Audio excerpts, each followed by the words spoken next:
Yeah. Absolutely. Which one you want to start with? Well, we got to vote on number one. That's the problem. Oh, we got everybody here.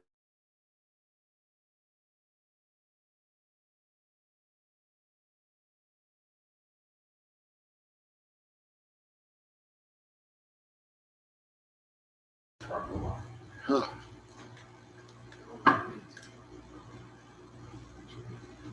You guys are live on mic. All right, I'm going to call to order the May 20th, 2021 Design Review Board. The first order of business is approval of the April 15th meeting minutes. Does anyone have any corrections or additions they'd like to make? If not, could we have a motion? I move to accept the minutes as presented. Second? Second. That's Bill. All in favor, say aye. Aye. Right. Before we get to the first item on the agenda, what we'd like you to do is state your name, state your role in the project, tell us about the project, how it fits in with Somerville, what you've done to make that happen, and present your project. You know, tell us kind of what you're doing. And then we will, once you've made your presentation, we will discuss it as a board, and that may be interactive with the applicant. First order of business is 212 West 4th North Street, multi-tenant office restaurant building. Would like to add that because we're live, I do need you to sign in and just indicate which project you're with on the sign-in sheet, please.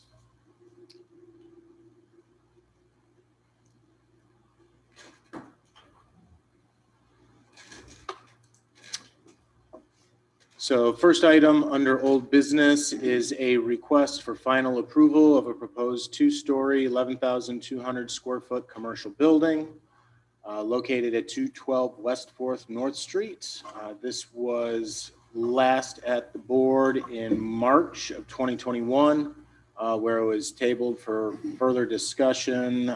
They were able to come back today. Staff's comments are as follows. The exterior building materials include a majority of brick and cementitious panels as accents. The elevations have been evaluated against Chapter 4, and staff has determined that the elevations are generally in conformance with the required sections. Just a reminder, the design guidelines, all of Chapter 4, sections 8.4 through 8.6, and Chapter 10 are all within the discretion of the Design Review Board to waive if the board agrees that the intent of the ordinance is being met. Engineering did not have any comments. Applicant is here. Scott? Yes, sir. If you'd like to address that again, and I will make my way to the actual plans. Hi, how you guys doing tonight? Doing good? We're back. I'm Scott Hildebrand with SDH Engineering. I'm the civil engineer for the project, the site engineering. We will have Alice Lanham Reeves here, who is the architect. She's trying to find parking right now. She got stopped down the street, so she should be in while I'm speaking. Then also here for the project is the project director, Sherry Nestor, and the owners, Miles and June Reyes. Do you think it would be better, you tell me, would it be better to table yours until the architect gets here? We can do that, and you go next on the list. If that's better for you. If you want to proceed, that's fine too. Yes. Proceed. Let's wait until Alice gets here. Okay. You can overcome number 2 or 3 or something. Is that fine with everybody? Okay, so we'll just wait. Thank you. Okay, thank you. Are the applicants here for Palm Casual? Okay, let's go ahead and do that.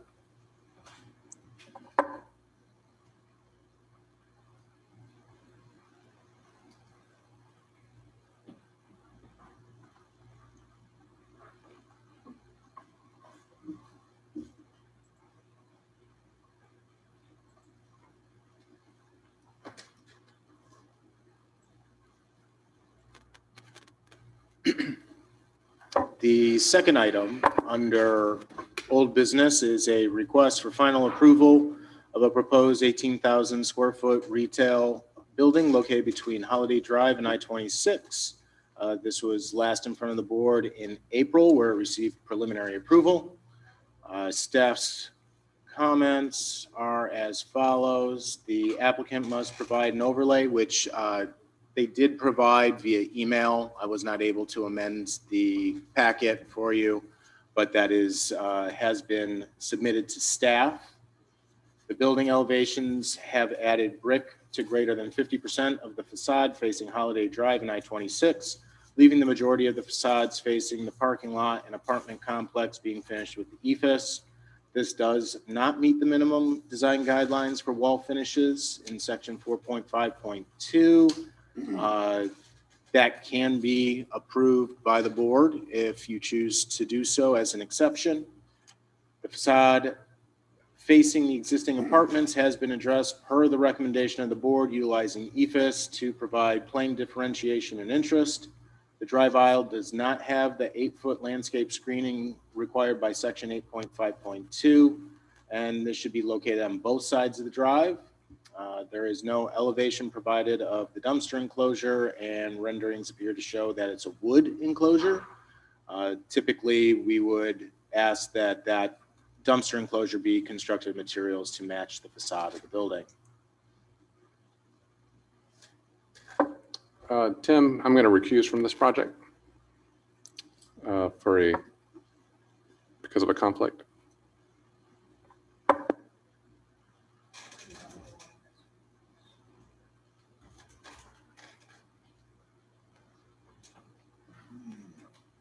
All right. Chris, because Chris recused, you are now acting chairman.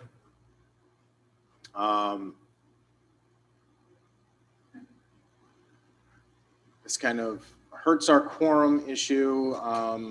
Greg is on his way. So, wow. Okay. Do we want to reshuffle the agenda again? Allow the next applicant to move up? It seems We're going to have to because we should. won't be Sorry, able to guys. vote. Yeah, so the architect for number 1 is here now. So if we want to go back to 212 West 4th North, we can proceed with that. All right, so we're all here. Alice Lanham Reeves, Project Director Terry Nestor, and as I said, the owners, Miles and June Reyes. This is for a restaurant on the corner of 212 West 4th Street, Pine Street. Everything was accepted on the civil plan.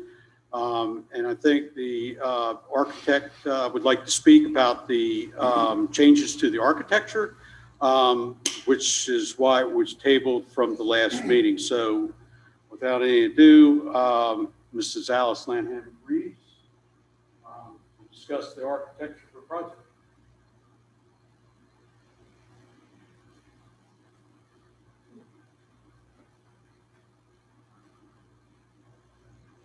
Well, first off, as the mother of a doctor, I was quite shocked to find out that these meetings were being conducted in person instead of via Zoom, like just about everybody else. But anyway, I'm reviewing the comments and looking at the buildings that were mentioned, and I only managed to print out a picture of one. We proceeded to rework the elevations to group the windows differently. Good. And bring in the brick and composite panels. It would be a stucco finish.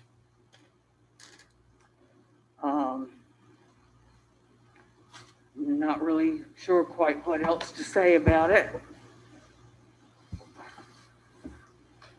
because we really thought we had preliminary approval and then found out that no, that had been revoked.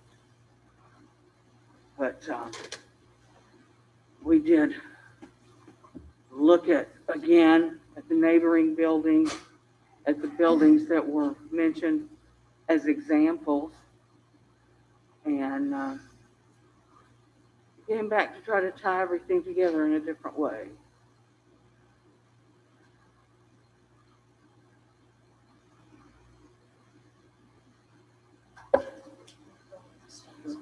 Sure. Tim, would you mind going over the staff comments again, please?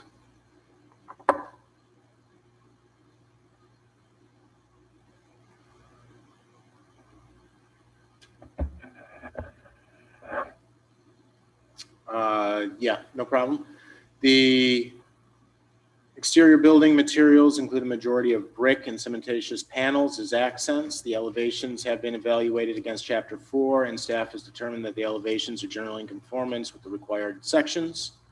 And then it was just my canned reminder that the design guidelines and the various sections that you guys have authority over is still available to provide exceptions if you feel that they're meeting the intent of the ordinance. As far as civil goes, as Mr. Hildebrand pointed out, you guys were good with the site overall, and engineering had no additional comments. I think most of the previous concerns were regarding architecture. So if Greg or Chris wanted to lead the discussion, that might be appropriate. I'm still catching my breath from running up all those stairs, so I'm gonna let Chris go first. Okay. Tim, you want to scroll down? I'll get to those again. Okay, sorry. Thank you. Would you prefer the line elevations or the renderings? Let's go to the renderings, please. Thank you.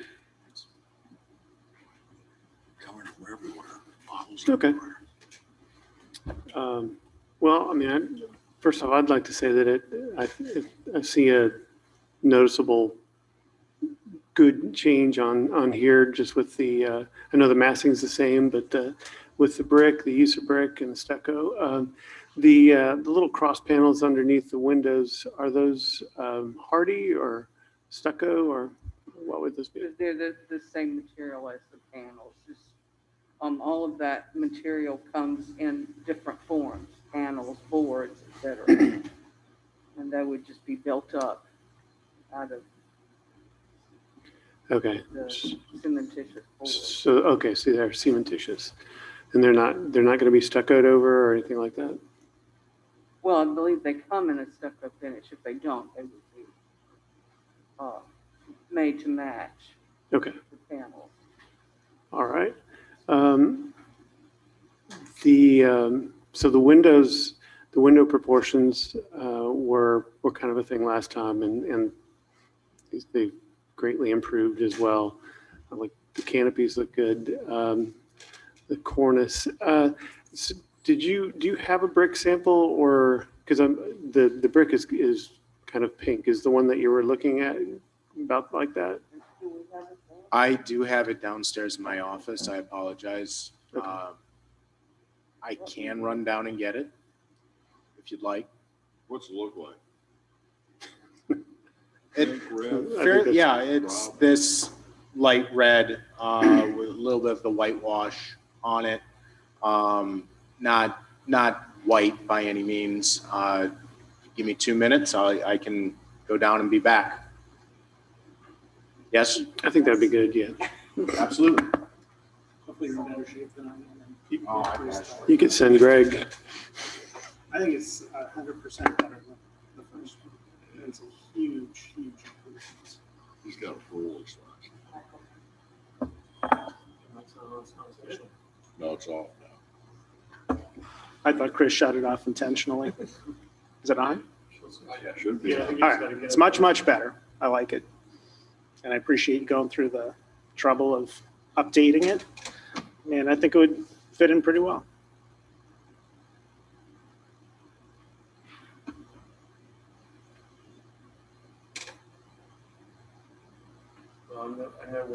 I know we're waiting on the brick, but would you consider, and this is minor and not like, hey, you have to do this. Would you consider making those panels under the windows dark to kind of match the entry and, you know what I'm saying? On the first Kind of bring those to the That ground? would Yeah, work. that's a good idea. Just the first floor. Just the first floor windows, right? Yeah, just those, Yes, ma'am. yeah. I think that would look really good, so that it's not necessarily in contrast to the rest, and that kind of ties it in with your entrances. And that's really, I mean, honestly, that's my only comment. Mhm.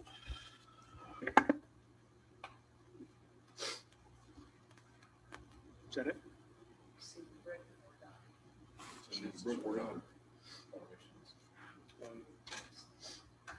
Never mind. I'm just joking. Well, you're right, it is two. So it is pinky, I guess you would call it, pinkish. I'm not liking it. I don't like it. Maybe a little too white, do you think?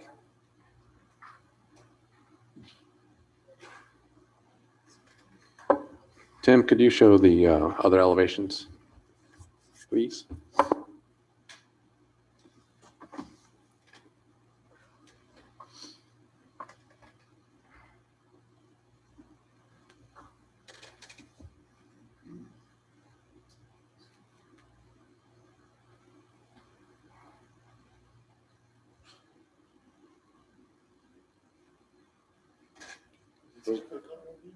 Those are two different colors of brick, it looks like on this elevation. Looks like there's a brick accent band below the windows, first and second floor, and at the cornice is brick, it looks like up there, is that stucco? The cornice is, stucco. Cornice is stucco. Where the accent is this elevation looks like just about everything is brick. Are you looking at the same elevation we're looking at? Right there, yeah. On the left, it all looks like brick. The middle, some stucco. On the right, there's a mixture of the brick and the stucco, more like the last elevation we looked at.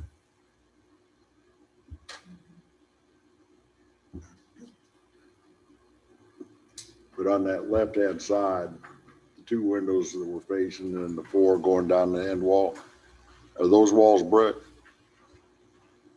Or something else? And which walls are you? On the left-hand end of the building, see the two windows on the left-hand front?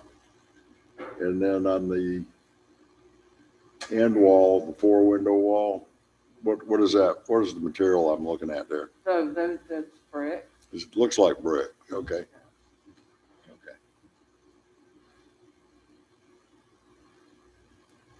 Yeah, I agree with Bill in that it's a little hard to see, are those intentional accent bricks at the second floor, or is that just the way the computer drew it? It's a little hard to tell what the intent is there. I don't think it's a pass-fail issue. I think it's just a question that we'd want to try and understand before you built installed the brick.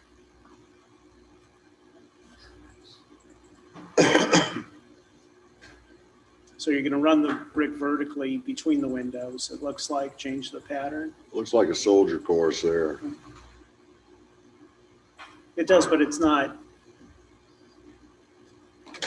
complete. Huh?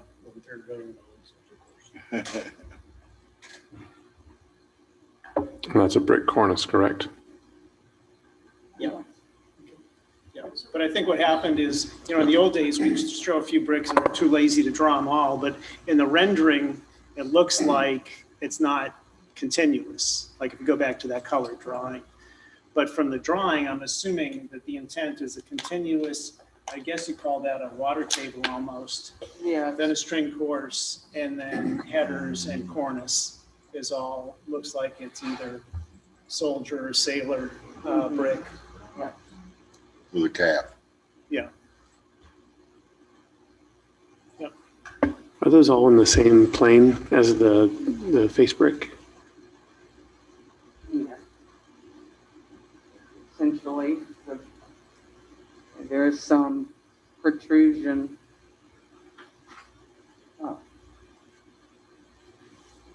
But for the most part, well, at least when you get up on this elevation, you can see you get the protrusion around here.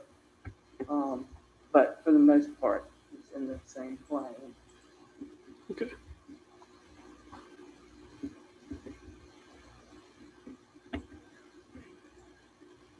So is this requesting final? Yeah. Chris?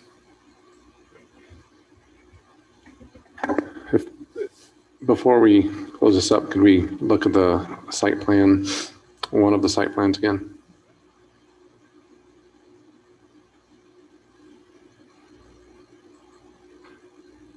I think it still looks good.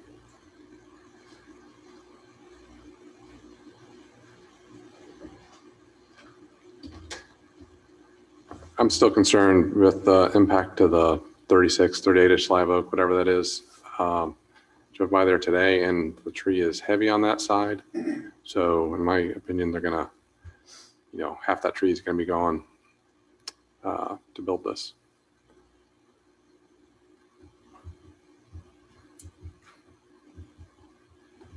I think we ought to go with whatever Bill Salisbury's agreed to, which is, this is okay. Roll the dice. You can't deny the use of the property because of the two trees.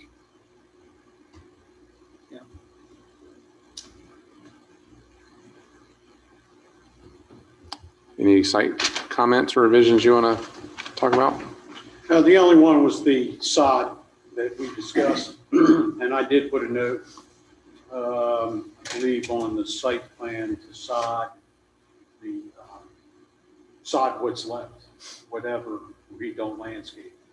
Other than that, it has not changed, and we've met all the comments from previous 3 or 4 meetings. Yeah. I know that there was a question about the setback of the building, that we're on a 0, line with that, but it's 37 feet off the roadway because of the parking area. So it's tucked back in. Also, there's a line of trees along the Piggly Wiggly side of it. Probably never see one side of the building anyway. And then the back side of Piggly Wiggly, that is all Piggly Wiggly. I mean, it's a 2-story block building. So you're really not going to see anything from that direction either. 2 visible elevations, Basically.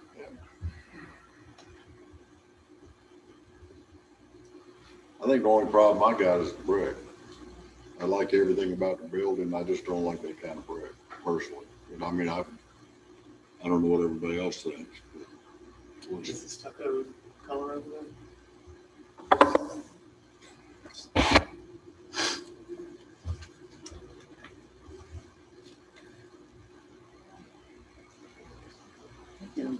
The challenge with brick is always, it's hard to tell from those little samples, especially if it's different than what you're used to seeing. And that one's different, and it's really hard to envision what it's going to be like. And the renderings definitely show it more red than that sample. From a distance, I would say it's either white or pink. That's why I wanted to see the stucco color. Is this the solid gray color? Is that what you're going to use for the? It looks a little lighter than what you. Yeah, that's a lot different from the rendering. The rendering shows a sand color. Light tan. Light tan, yeah. Unless it's, wait a second. So is that chip. Also, Well. that sample can't be representative then, Well, it doesn't match the rendering. Yeah. or the sample.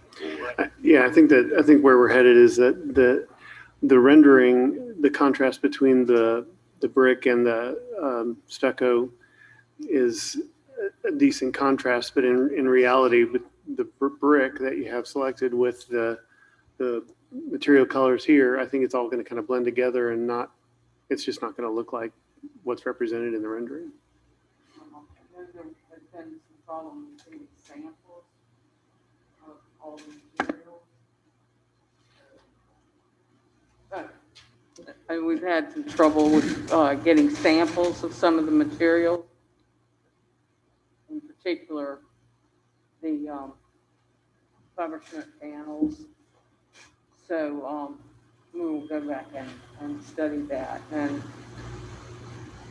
look at getting a little redder brick. Because I've seen that brick again, it looks quite different from the way it looked before. Very peachy. I think in the past, we've allowed for conditional approval with, if you have good comments and, you don't necessarily have to come back for colors, but we often have said that if you will either provide other samples, we can have a committee of the board that will approve them, or we can do a mock-up panel on site or both, and then make the decision then if that's the way y'all are headed. If you're good with the massing and generally everything else, but all you're kind of left with is the colors. Or we could say, just use that brick we see right through the glass down there. Brown brick. Use that Perfect. same brick. That works too. Brown brick. I mean, I'd be happy enough with a drawing that reflected what you're planning to build. Yes. And right now, I'm not getting a good sense of confidence from you. Is it going to look like the rendering, or is it going to look like the materials you're showing?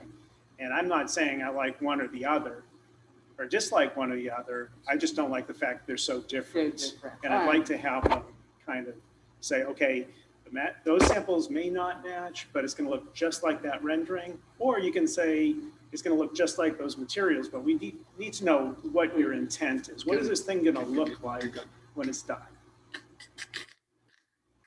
Can we handle this with a sample wall? Yeah.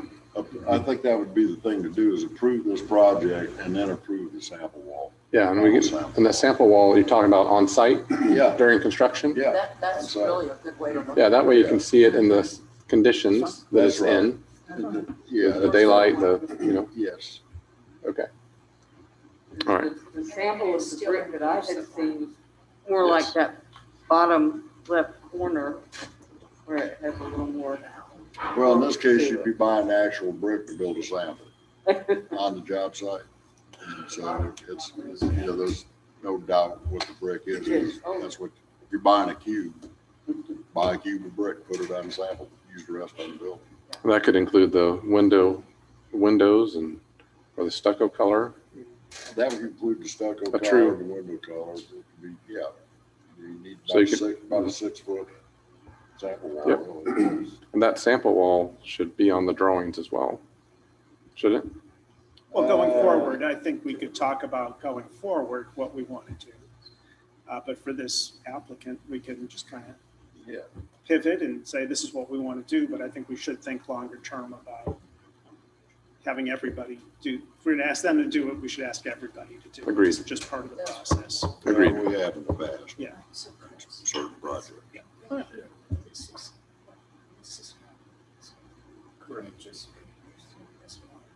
Correct. All right. Well, since I was the most negative about it last time, I am going to make the motion that we approve it, contingent upon the sample panel. And the comment to do the darker color on the lower level. Yeah. I like that too. With the I had darker actually color. thought about something like that at the very last minute when it was too late to change the rendering, so that happens every once in a while. I'll second it. Second the motion. You okay with adding that condition Yes. about, okay. All right, Then so Carp's called for the second. second with, Now discussion.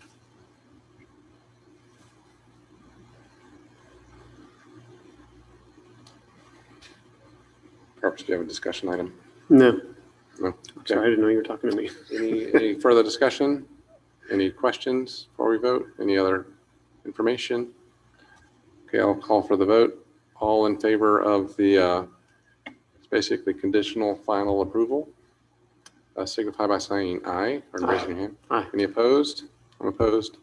Goes with the tree. So, but you're good to go forward. Great. All right. Sounds good. Thank you so much. Take We'll care. protect that tree. Thank you. That's the centerpiece of this property. That's right. Thank you. Have a good evening. I'm casual again.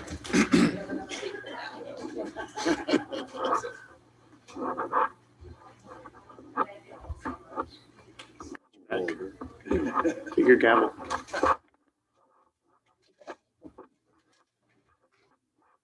Again, please sign in and just note which project you're with. Thank you. I just said deja vu. All over again. Yeah.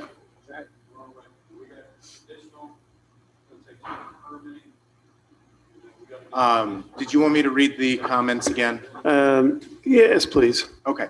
I mean, we made you run up and down the stairs, and if you want to repeat the I've comments. got my that'd be- breath, so Okay, good. I'm Some good members again. of the board are a little more high maintenance. I'm just going to skip over this one. The applicant must provide an overlay with the site plan tree removal plan. They've submitted that directly to me. I have it. I was not able to add it to the packet for you. Building elevations have added brick to greater than 50% of the facades facing Holiday Drive and I-26, leaving the majority of the facades facing the parking lot and apartment complex being finished with the EFS. This does not meet the minimum design guidelines for wall finishes, and that is something that you can provide an exception for. The drive aisle does not have the 8-foot landscape screen required by section 8.5.2, and this is required on both sides of the drive. That's the drive coming in off of Holiday Drive. There's no elevation provided of the dumpster enclosure, but in the renderings, it appears to show a wood enclosure. And we would typically request that the materials for the enclosure match those of the building. We move on to the site. Mike. Can you point out the areas that don't have the 8-foot buffer that we're supposed to have? Yeah, let me, so basically it would be this drive, the front drive coming in off of Holiday. On both There sides. should be 8 feet of landscaping here and here. The landscape plan is further in. I was just, utilities, general site. So here, as you can see, you have the drive aisle coming in.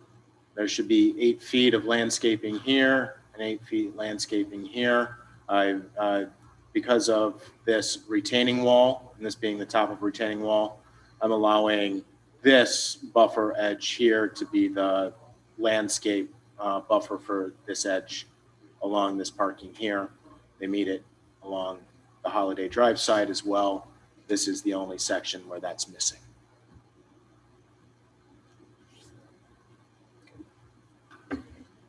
All right, Will. We'll start with the site. Yeah. Okay, all right. Good evening. My name is Will Rogan with Cypress Engineering. Also with me is Michelle Smith with Miller Patton Smith, the architect. So as far as the site, we feel like at the last preliminary meeting last month, everything was in pretty good shape. The main concern was the landscaping in the facade that faced the apartment building to the plan south. And the request was to switch out some of the landscaping to evergreen. So that has been achieved in the plan you see there. With regards to the landscape buffer along the entrance road, certainly, can do that. Like Tim pointed out, we do have an 8-foot buffer just a few feet north along that entire edge already, and we have the buffer on the south side of the pond as well. So it's not a problem to add that landscaping if we need to. I'm not sure if that's a board thing or just a straight requirement, but So you guys just let us know what we need to do there. As far as the dumpster enclosure, the bottom right of the plan, that will be done to match the building materials. So make sure to do that. I will And- note for you guys, you can provide an exception for that landscape border if you feel they're meeting the intent with what they have.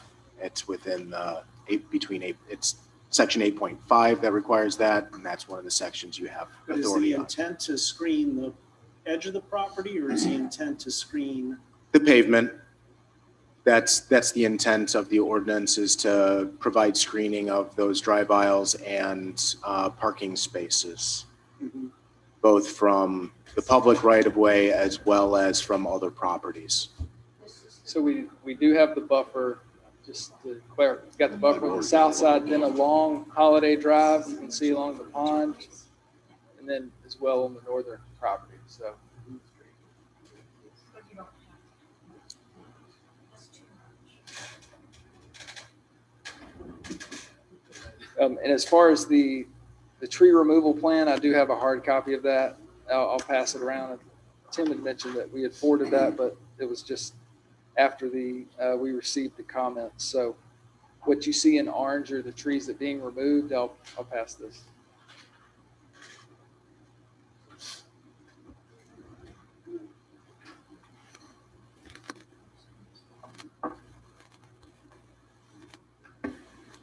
All right. Anything else on the site that you want to cover? I think that's it on the site. Unless you have any questions, I'll turn it over to Michelle for the. What exactly did you put in on the south edge? I don't have a copy of that You said plan they're right in front of evergreen? me. So they're evergreen? Yes, sir. We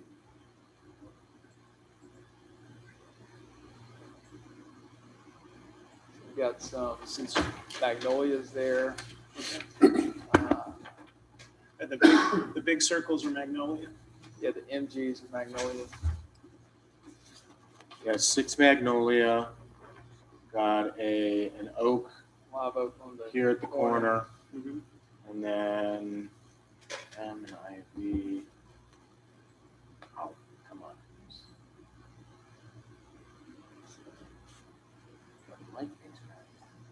M is a wax myrtle, ivy are hollies, so that's all evergreen. Yeah, good. All right. If there are any other questions on the site right now, let's go to the architecture. Good afternoon. I'm Michelle Smith with McMillan Pasden Smith Architecture, the architect representing Palm Casual for this project. Thank you for your time in serving in the board and listening to this application. We understand that the prior presentations for this project, there were some comments regarding the amount of brick and especially the elevation, the long elevation showing to the apartment complex. So if you go to the next slide, please, the subsequent slide. Yes, thank you. We have taken steps to really work out the bay relationship and the bay spacing on both of these long elevations. On the upper portion of the page where the entrance is with the storefront, the articulation of the eaves joints now align with the storefront below. And then the spacing has become regular along that side elevation, which is the elevation facing the parking lot.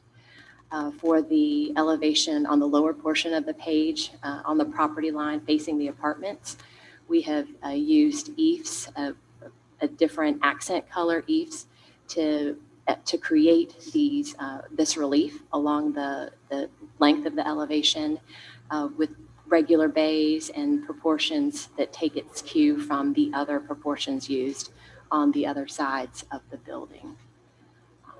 Generally this Palm Casual is a modification, a slight modification of a prototype for this company. So there are some branding types of rules and regulations that the design wants to adhere by, but we have made attempts to revise this particular design to be more amenable to the neighbors and to the site.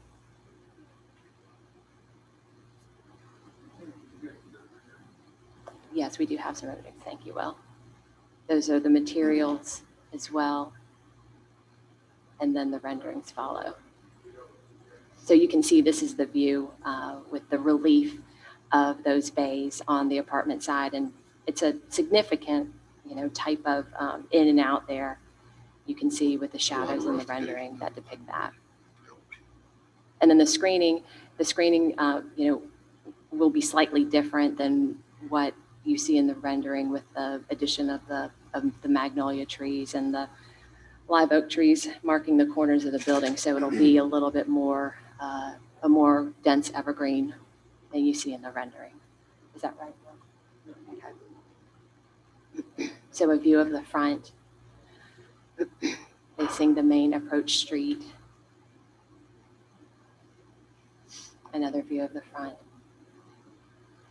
And then a view from the rear part of the parking lot facing really that warehouse half of the building footprint. This would be the side facing the interstate. Same thing. Another view from the front again. These are views from the front as well.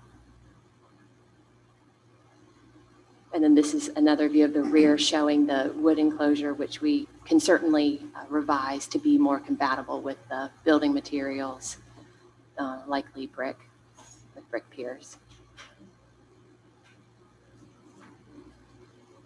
Are there any questions at Okay. this time? Thank you for presentation. We'll open up some discussion up here. Greg, you want to start? Looks good to me. We asked that you do something on the apartment side, and you did something to the apartment side. I think that's what we asked for, and you complied, and that's great. Okay, Bill? Looks great.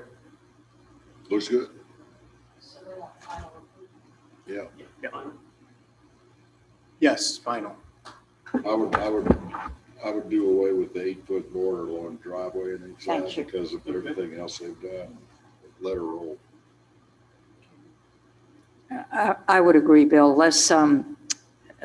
I'll make a motion for final approval and allow them the exception of having the 8-foot border on the drive aisle And then correct the dumpster closure. and correct the dumpster enclosure. Thank you. All right. Before we get to a second on that and the motion, I would definitely say that the materials on the dumpster enclosure should match the building. Your brick, How's it going to match? well, it won't be wood. The gates ordinarily would be wood, but the enclosure itself would be more like just brick and block. Okay. Can you scroll up to the material sheet? Okay. I'm grateful that the colors in the rendering kind of match up with the materials. They do. More than the elevations. The elevation's horrible. They're a little, but it looks pretty good. I wasn't at the last meeting, so to me it's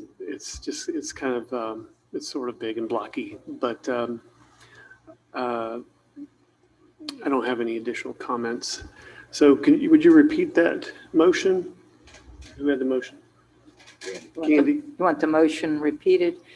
The motion is to give them final approval and to have the dumpster enclosure be of similar material as the structure and to forego the 8-foot landscape necessary on the drive aisles. Okay. Any second? Second. Any other discussion? No. All right. Got a motion by Candy, second by Bill. All in favor of approval, say aye. Aye. Aye. All opposed? All right. Thank you.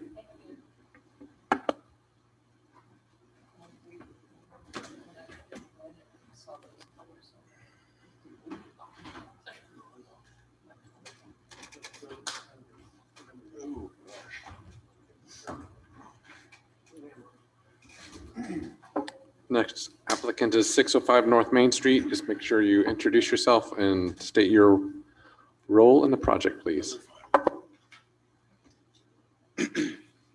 So the third item under old business is an application for final approval of the proposed redevelopment of the existing building at 605 North Main Street for a multi-tenant building. This received preliminary approval at the March 18th, 2021 meeting.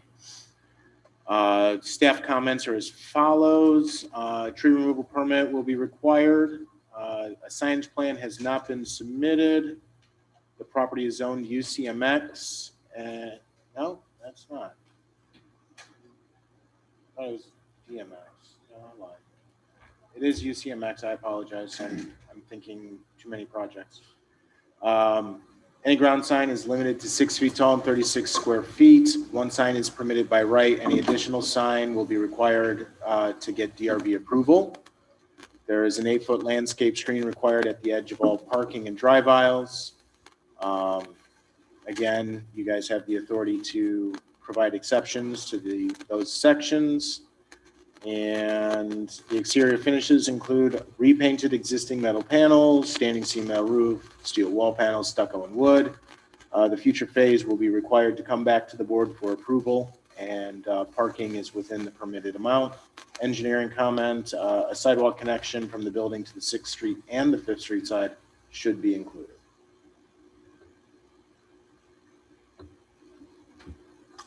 Good evening. My name is Eric Latson. I'm the project engineer for this project from EarthSource. So I guess to quickly walk you through the minor site plan changes made. Tim, do you mind going to the C200? I think it's the next page. We did show a connection to 6 North Street as part of the future build out. That's something we want to see in phase 1. We can feel free to discuss that with as well as including a 5th Street connection. We don't have one shown here, but that can be added. The driveway connections, the right and right outs for North Main and 5th Street were adjusted per SCDOT comments. Turn radii are slightly larger, and we split the island to include a crosswalk through it. If you mind going to L100, you might be able to better see some of the landscaping changes that were made.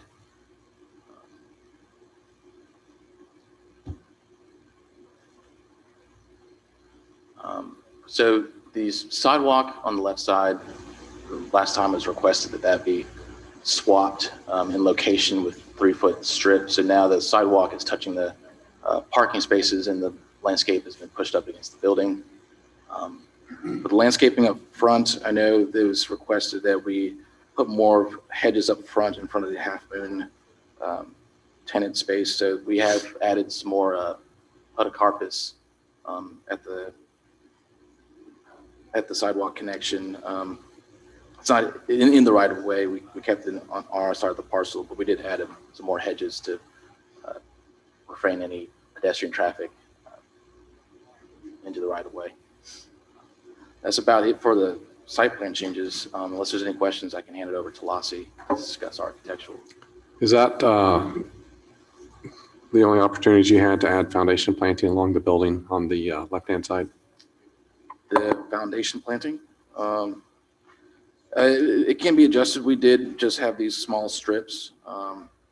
If you were looking for taller hedges, we can look into doing that. I don't think it needs to be taller. It just needs to, it may need to be more of it, you know, looking at it from a design perspective.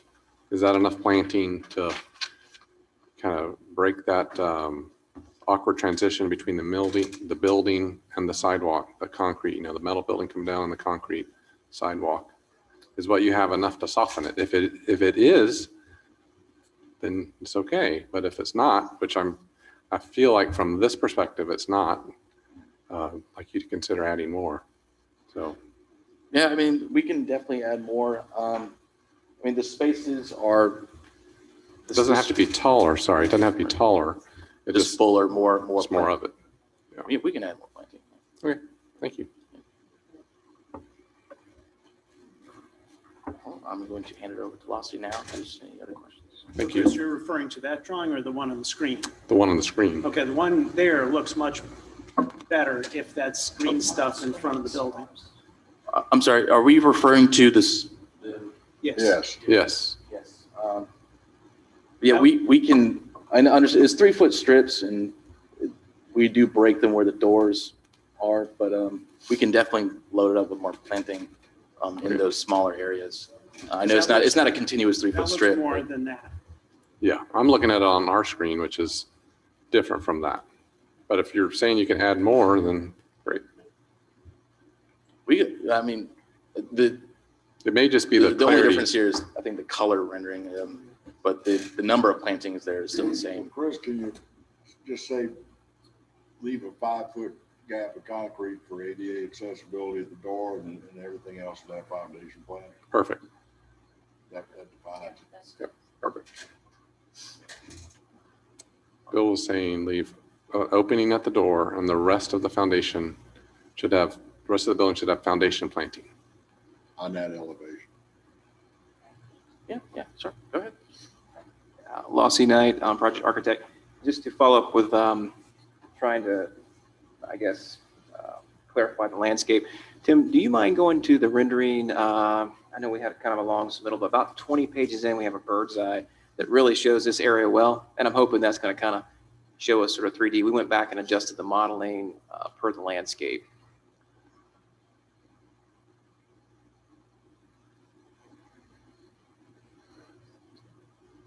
It should be a few more in, yeah. A couple more. Yeah, a little bit more. And then a little, yeah, maybe 1 or 2 more should probably get us to a little bit closer view, if that might work. Yeah. So right now, we've got this 3-foot strip. It works itself along the whole northern facade of the building. And then we only expand the concrete underneath the canopies, to the entry canopies over the storefront doors. So we're maintaining about 5 feet. Bill, similar to your comment about the sidewalk being 5 feet, but then it just expands a little bit wider right at the storefront. Well, that makes sense. So if you got a canopy, you don't want to put the land. Yeah, but we've tried to expand it as much as we could otherwise. This might show it a little bit clearer. That makes sense. I mean, this would make sense to me, Chris. Yes, sir. It looks good. This one looks Just for good. distance. Yeah. Make it match the rendering, and it may now. It just is not obvious on our screen. Right, yeah. It's good in this stuff. Yep. Yeah. And I don't know that there were too many architectural comments last time, but we just simply try to respond to some of these items, such as shifting the landscape towards a building. From a site signage permitting standpoint, we've sort of master planned for future monument signs. We've reduced the signs down to 36 square feet, but we're really thinking those would be designed and permitted by the future tenants.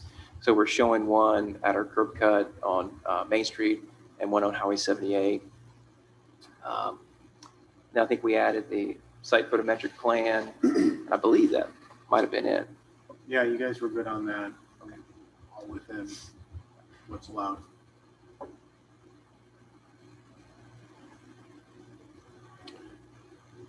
Any questions or comments? Lossie, anything else you want to add or need to add? That's it. Okay. I'd like to call for a motion for final approval. A motion for final approval. Do I have a second? Second. All those, any discussion?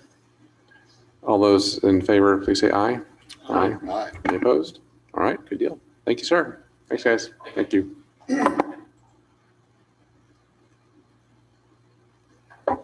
Next item is Varnfield Drive. Sorry.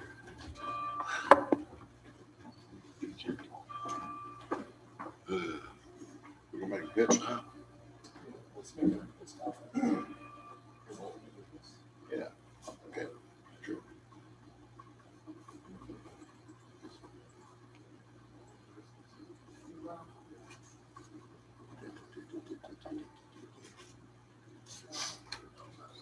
This is Barnfield Drive, and we got Sawmill Apartments. I'm recused. Okay. So Candy, We're on Barnfield. Yeah. yes, That's over so there. Candy Pratt and Chris Carpus have both Yeah. recused. Causes us a problem. It's an industrial. This happened last time, didn't it? Not for this project. Anyways, we've lost our quorum with recusals. Unfortunately, Is Candy absolutely considered part of, I don't mean to second guess My husband any decision? is the seller of the property. yeah, There's a monetary. yeah, that one's a clear, and Mine's both of them very are, clear, I yeah. can tell you. I wouldn't question those recusals. Sorry. Unfortunately, I can be just as picky on this one, but it's a recusal. yeah, no. I think we could we can discuss it. You can present, we can discuss it so you get a feeling for how the board feels. Is it possible to Good. request a board member's input after the yeah. fact with? We are missing a board member has resigned. So because we're down and we're missing somebody who didn't show up for the meeting today, their absence, otherwise we would have four. I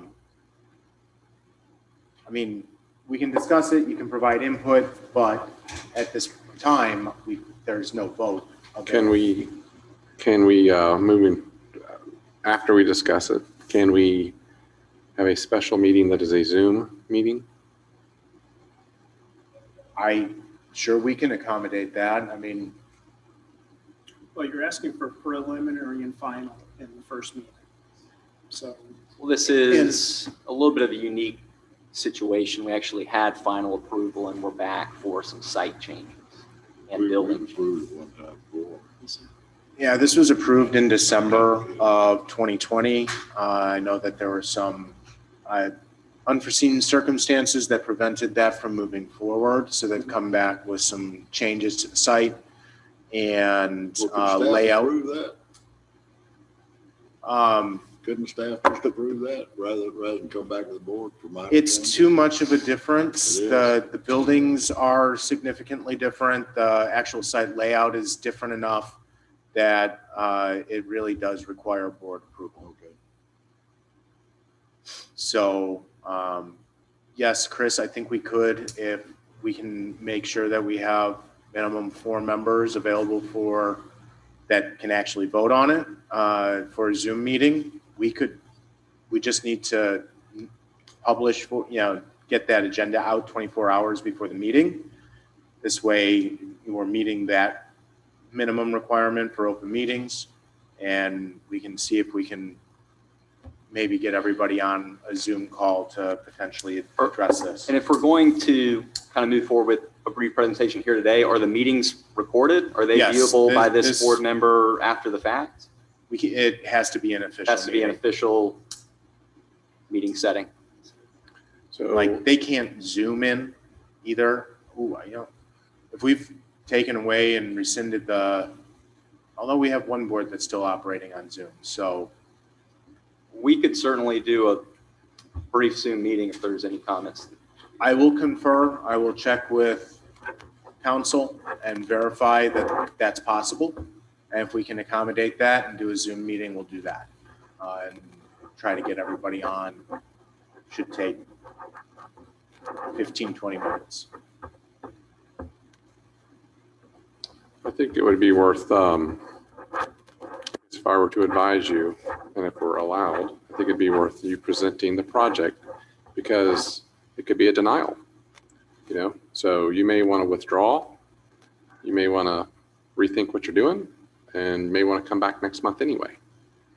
So I guess I would advise you to go ahead and present so you can get a read from us. Then staff will, if the board is willing to have a special meeting, staff will advise us if it is possible.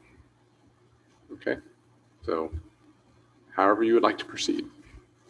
I think we'd like to proceed here today as best we can. So Let's go. Tim, shall I go ahead and proceed, or did you need to introduce any? I think I've covered it in the comments so far, but I'll just repeat it. The applicant is requesting preliminary and final approval for proposed changes to a previously approved plan for 22,800 square feet and 2 office warehouse buildings on 2.29 acres. Property zoned LI light industrial. And as I stated earlier, this was previously approved in December of 2020. Concerning staff comments, tree removal permit and tree protection board approval will be required. Changes from any prior approval will need to be reassessed. There's a required 60-foot landscape buffer between LI and any other zoning, which the applicant is not requesting an exception to from as part of these changes, which was on the prior approval. Photometric plan meets requirements. And to go to the architecture, the proposed buildings have a mix of exterior finishes, including metal siding and split face block. So section 4.6.2 B1 requires that industrial building walls should have a decorative front facade that wraps the side elevation at least 20 feet from the front wall. Current elevations do not reflect that requirement. So. All right, great. Well, thanks for that. We'll go ahead and get into it and be as comprehensive and brief as we can here. So Kyle Taylor here with Hoyt and Barini, civil engineer and landscape architect here on the project, and George Michaud with a silent D as well, with the contractor design build on the project as well. Tim, maybe just existing conditions very briefly to reorient the board members. There may even be 1 or 2 new board members since December. But the project is at the end of Varnfield Drive in the Somerville Business Center. Generally industrial subdivision, and the site here, lot 16, 2 doors down from lot 14, which was permitted and we developed roughly 2 years ago. The proposed development here today is extremely similar, maybe even identical to that lot 14, which is 2 doors to the west. The lot 16 here is a flag lot, as you see, with the meat of the site kind of tucked away there. We are against Varnfield Drive there with 2 light industrial zoning districts kind of to our east and west, and then to the north, we actually are abutting a vacant strip of residual HOA space owned and maintained by the Weatherstone subdivision. On the other side of that is Bear Island Road, the recently finished roadway. And the 2 larger lots to our east and west there that actually share the same TMS number, a little bit of a unique situation, are 2 undeveloped lots with very restricted access. Those may be challenging to ever be developed to the east and west there as well. So existing conditions, extremely flat site. And again, to refresh kind of the context of here today as we go, Tim, maybe just go to the site plan sheet and I'll introduce these site plan C 4.0. Yeah, a few more. That's tree protection.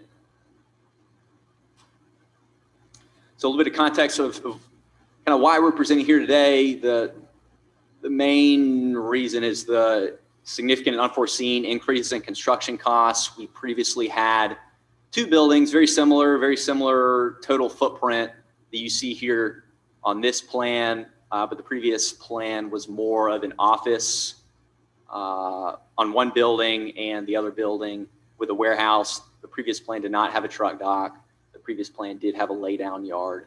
And this plan appears to be much better on the numbers for the owner from construction costs and general feasibility and use for the site. So the proposed use here are 2 office warehouse buildings, 11,400 square foot a piece with a shared truck dock, parking and truck maneuvering areas. One change from our previous submittal, which again received final approval. We previously had a stormwater pond. We had requested not an exemption, but a reduction in that 60-foot buffer to the northeast portion of the site. The zoning code calls for 60 since we're abutting a residential property that's actually not usable. It was deemed appropriate to reduce that for a stormwater pond. And through a sequence of coordination events, we were, for better or for worse, unsuccessful in securing a stormwater easement across that vacant strip of property. And through coordination with the town, we determined that just leaving that area as trees seemed to be a good fit for the site. So the site proposes a low impact development type of stormwater management site plan, which we can go to the landscaping next, with tall grasses and retaining as much buffer area as possible from a stormwater management standpoint. Yeah, if we just want to go back down, I'll maybe skip over the water and sewer services unless those seem extremely interesting. But this is the landscape plan. So we're proposing zoning compliance, landscaping with trees along all the perimeter parking areas and the driveway on both sides, as well as additional trees on the back facade of the two buildings, as well as additional trees to the north side of building number 2 as well. And so we feel pretty confident that it's going to be heavily screened and very out of the way. This is certainly a very tucked away site. We still want to do what we can to make it an extremely viable and appealing site as much as we can, but it will be tucked away. And as you can see, kind of the dark strip to the northwest of the parking area are a mixture of tall grasses for a vegetated buffer strip as one of our low impact development practices. So that is probably all the nuts and bolts of the site plan. I'm happy to take any questions, but otherwise maybe I'll defer to George to talk about the building. George, you want to take it away? Were you able to, Tim, email some pictures? Were you able to get those inserted? Yeah, the rendering should. If not, I brought some pictures of the existing buildings that we're essentially mimicking on the adjacent site that we finished out a year and a half, 2 years ago. The renderings have a good depiction of what we'll provide. Thank you. Are buildings we completed 2 years ago on an adjacent lot, right on the beginning of the cul-de-sac. But noting your comment about the elevation not showing that 20-foot split face block on the front of the building, that is not an issue. We can change that on the elevations. We will provide that 20-foot strip along that front facing end wall. Basically, it's a split face block water table that's, I believe, 3 feet high, metal panels, basically white and white trim, and they're mirror images of each other, opposed of the truck dock. There's not much to talk about the building. There's not much to them.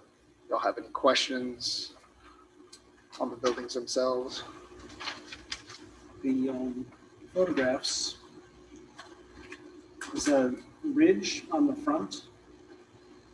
The roof ridge? Yes, that's a single slope. That's the high side. The high side will be facing the parking lot. Yes. Downspouts on the high side.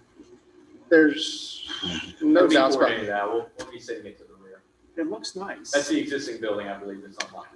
I know, but it does add something, even though it seems funny to have a downspout. It makes the building look better. That's actually the low slope. Is that the low slope? Those buildings, I think, are sloped differently than what we're showing here. It's hard from this angle to see which is the top. Exactly. Yeah, that's like we sloped everything. Doesn't this one look like that's higher? Well, and especially this one, yeah. Yeah, that Well, I was going to say that I think the downspouts help. break up the monotony on the. Yeah.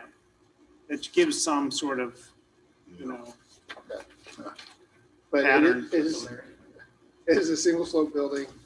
The high side is on the parking lot side and sloping to the back, and the downspouts will be on the back. Is there anything you can do if you don't have downspouts on the front to do something to, where they're different panel profile or something you could do to Put some break that up a downspouts little up. bit? I think the easiest thing to break up that would be to put downspouts on that, give it to, break up that monotony on the front of the building. I think it's a lost cause, Well, basically. for what it is, Yeah, these look pretty good for that's neat what and it plain. is. Yeah, it's very Neat and simple plain, and isn't it? straightforward. It's Simple, straightforward. not trying to be something it's not. Yeah.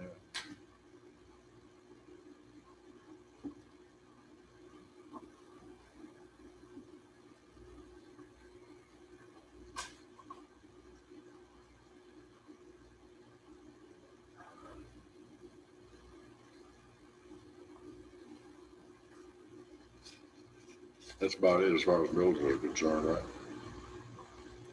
Your presentation wise. Yeah, but I guess the question is if it's not complying with is it UDO that it doesn't comply with? Yeah, the section that applies to industrial buildings just asks that like the details on the front wrap around the sides, just so that it's, and 20 not, feet. doesn't have to go the full, so that water table should come at least 20 feet 20 down the feet. side of that side facade. So is that the here, facade facing the yeah, Well, just any side, Both side, sides. so yeah. So- would that be the truck well side as well? I would say you could get an exception on that. That would make sense. You wouldn't want the split face block on that side. That obviously you don't want truckers backing into that. Okay. So I think that would be an easy exception for the board to provide on that side. Well, it's not that hard to just take it back 20 feet because you're gonna have to have pipe bollards anyway to keep the trucks from backing into the corner of the building. And they would protect the split face block's not gonna stick off the building 8 inches. No, It's basically gonna be flush with your wall panel. yes. So it's not an evil to have to take it 20 feet back down that way. Right. It's not really providing a hardship to you guys, is it? Split face, No, split it's- face is cheap, so. It's, just want clarifications on exactly where to put those, so That'd all, be it. all the end walls, we can put split face block that is. As I said, it is one of the things that the board could provide an exception for. If you want that exception, you need to ask for it. If you're providing it on the other side, I think it's a simple one that the board could address when they're able to vote on it. Oh, that's right. We can't even vote on this. That's Okay. correct. So that's fortunate. So it gives you a couple things to consider for the Zoom meeting. Is there anything you can do with the front? And what do you think about wrapping the brick so that we don't have to do, or block, wrapping the block? The block is not an issue. I don't, wrapping it 20 feet. Yeah.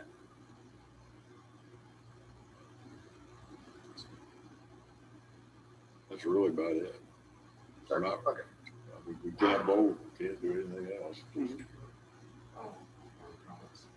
Oh, I guess the other question on this photo, it does show sort of residential structures nearby, but on your project, the current one, there's nothing Correct. this There's, close.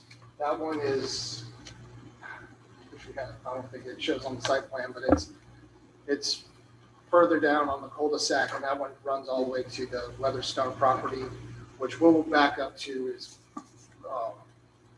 that Bear Island Road.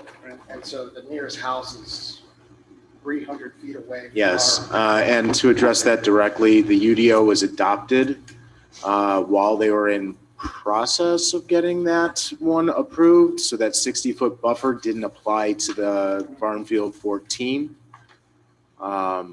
And I know that the developer worked with some of the people who live behind on that particular property that you're looking at now with some of the landscaping that is back there.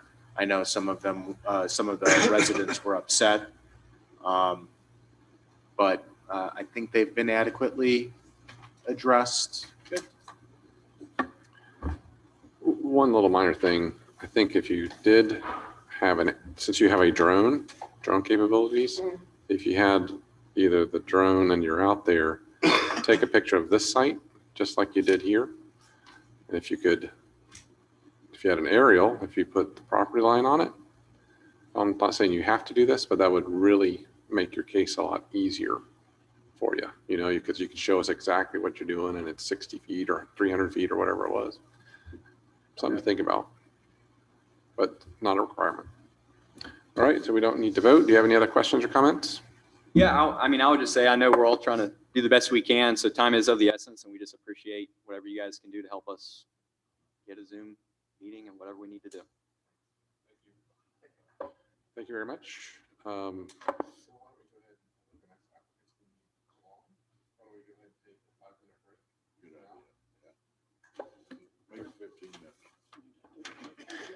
Okay, we're going to take a 5 or 10 minute break. Just make you wait a little bit longer. But we'll be right back, and that'll give you an opportunity to get set up.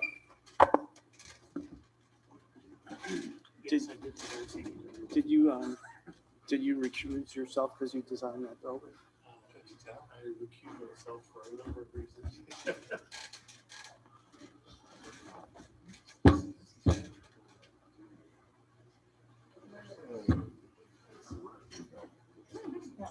If you cut through, go through the conference room, it takes you right out to the hall.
They bring food with them, I'm sorry.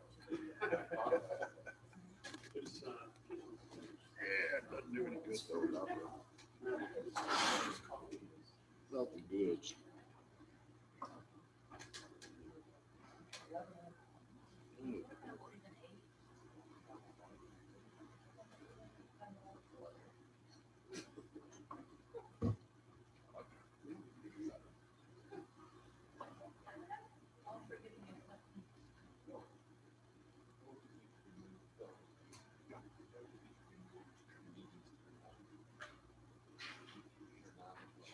We had these meetings in the morning. I'd rather have them in the evening. You know, we used to start at like 6. 7:30. It was 7:30? Yeah. It's because you were the public. I mean, it was it really 7:30? It was really, I'm asleep. Oh my God. Hey, these days I'm ready for sleep at 7:30 for sure. But we can do them in the morning at,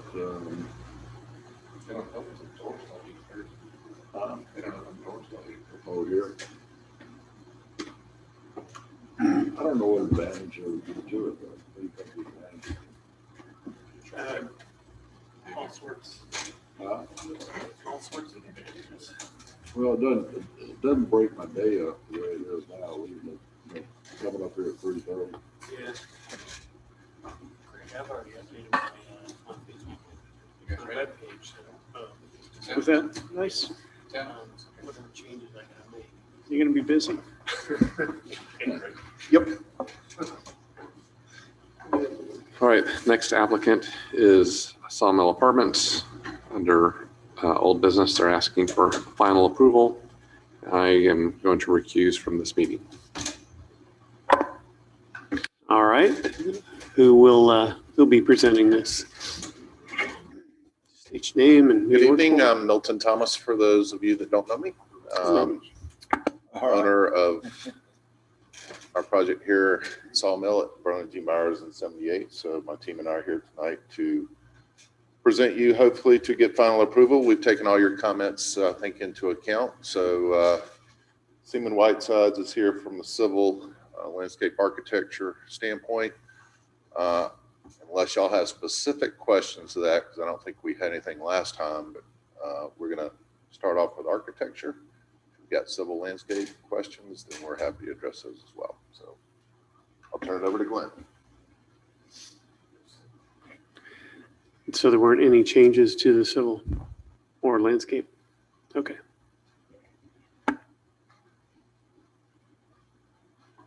All right.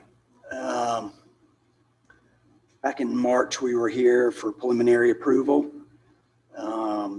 If you can actually stay on this slide for me. One thing I want to point out first, we're the lower right quadrant of the land. That's right. All along Burlington G. Myers, in front of us will be developed on a commercial level. So there'll be buildings along that edge. So we're kind of one lot deep or one lot off of Burlington G. Myers with our building. I know there was some concern last time about some gables and some other stuff. So hopefully we've addressed those. You can go to the next slide, or probably a few slides down. Yeah.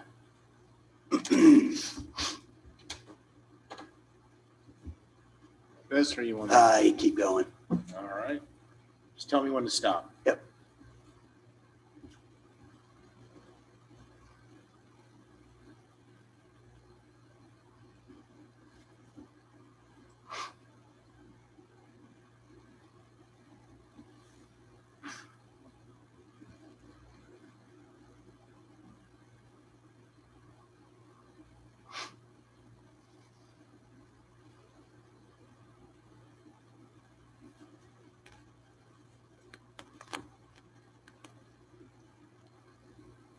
All right, getting close.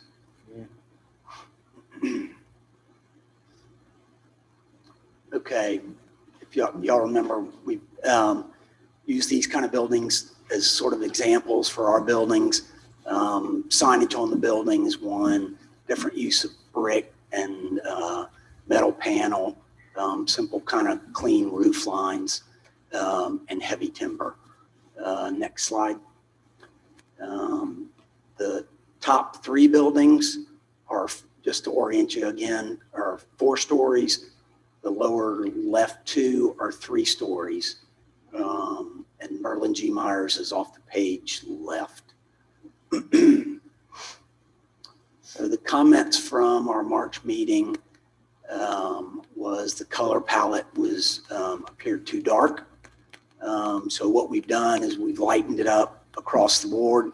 And I've done a finished sample here that shows color siding. The green color is actually corrugated metal. And then right now that's the brick we're planning on using. So we've lightened up the color palette. We've reduced the number of materials, and we've sort of made the brick a little more consistent. Another staff comment was, again, reducing the number of materials. So we've taken out the vertical elements that kind of interrupted the roof line. And we've kind of reduced the scale by adding a balcony roof over the third story balconies to kind of bring the scale of the building down. There were some concerns last time about how big the building was. So we've tried to address that. And then the last comment was the gables, and that was a tough one to resolve, but we looked at Dutch gables, we looked at hips, we did a parapet option, and the one that kept coming back was the gables, and for a lot of different reasons, but one of the main reasons is these set of buildings set the precedent for all other buildings to follow. So it creates less geometry headaches in the roof line and everything else as well. But that was a big one that this sets the tone for the rest of the development. So you can go to the next one. So these two renderings are from Berlin G. Myers. So number one on the bottom, and again, I pointed this out in the first slide, there's going to be buildings in front of us here. So how much of our buildings you see from Berlin G. Myers is, I don't know that you'll see very much of it. There is 22 feet of fall from Berlin G to the back of the site, so it's quite dramatic. Right. Highly unusual. Yeah. So, and the bottom one, a couple things to pick up on. The entrance to the trail that leads from Berlin G. Myers all the way to Sawmill Branch is on your left, bordered by the black corners. And then the main, that's right. And then the main entrance to the complex is all the way right on that side. The top one shows the shot from Berlin G. Myers as you turn right into the roundabout. So again, with buildings in front of us and being that far back, I don't know how much of the gables and the height and the masses of the buildings you'll really appreciate. Next slide. Rendering of the main entrance coming off of the roundabout. Again, we've lightened up the materials, cleaned up the roof lines, and no huge changes outside of that. Next slide. This is from the roundabout on the other side. Again, 3 stories on the right and 4 stories on the left here. And again, we picked up on the corners to kind of emphasize the entry piece. And this is looking from Sawmill Branch, the trail, so looking up. So what's deceiving here is we're falling away and you're sort of looking up the hill here. So again, I don't know how much of the gable ends and the masses of the building you'll really sort of feel here. Next slide. Again, we've applied the same kind of treatments to all the elevations. I'll just go over this one, and if there's any specific questions, I'll be happy to answer them. But again, sort of cleaned up the brick base, lightened up the materials, and cleaned up the roof lines. And that's, again, I can go through every elevation if we want to, but that's kind of it in a nutshell.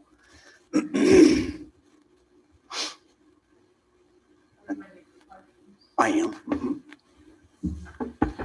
I'd like you just to address the corners, the black corners that lead down again, and how those feed into the existing roof lines, or do they? I'm having trouble visualizing that. They look different. Sometimes they look like they blend well, and other times they seem to stick out. So They did, so the flat roofs die into the gable wall. Okay. And that's kind of the cleanest condition we can ask for in terms of waterproofing and structure. Can you show the slide again? That's the elevation from Berlin-Myers that you look at it. That was not that one. That one looks good, by the way. It's. Bottom elevation.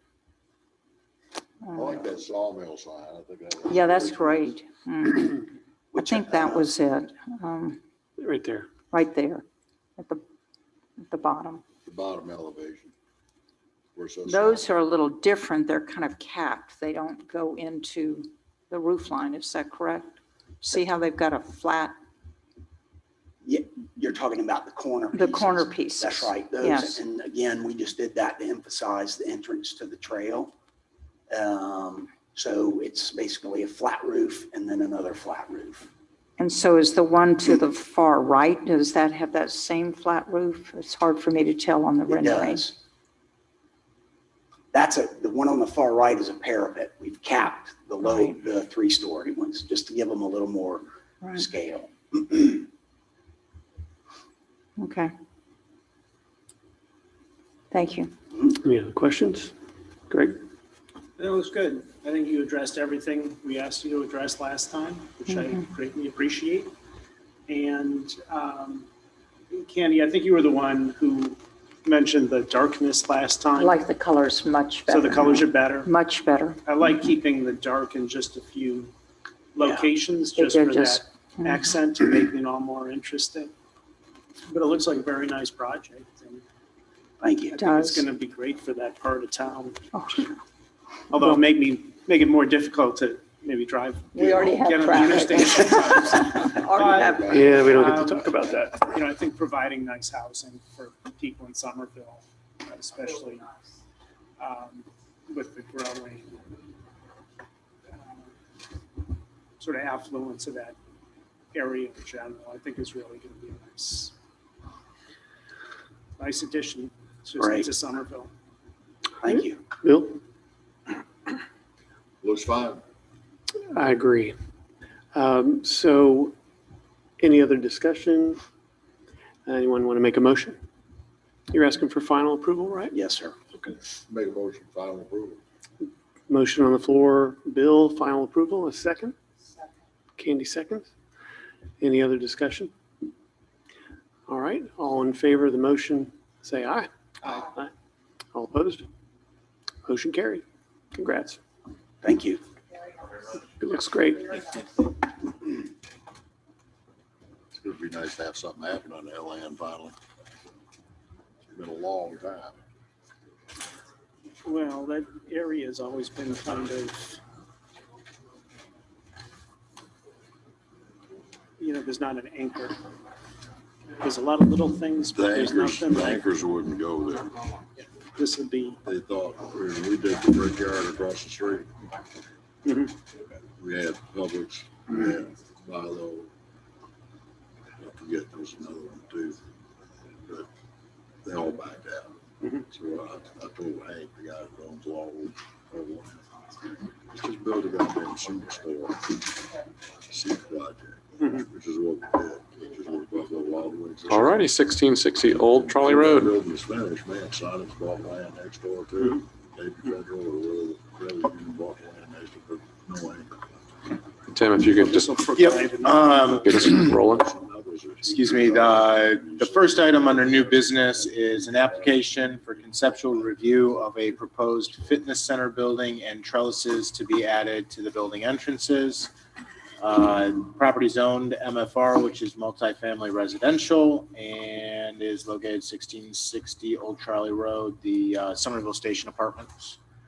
This is the first meeting, and staff comments are as follows. The applicant is proposing minor addition to the trellises at the main entry of the apartment buildings, and the fitness center will be placed at on the property between the pool and tennis courts.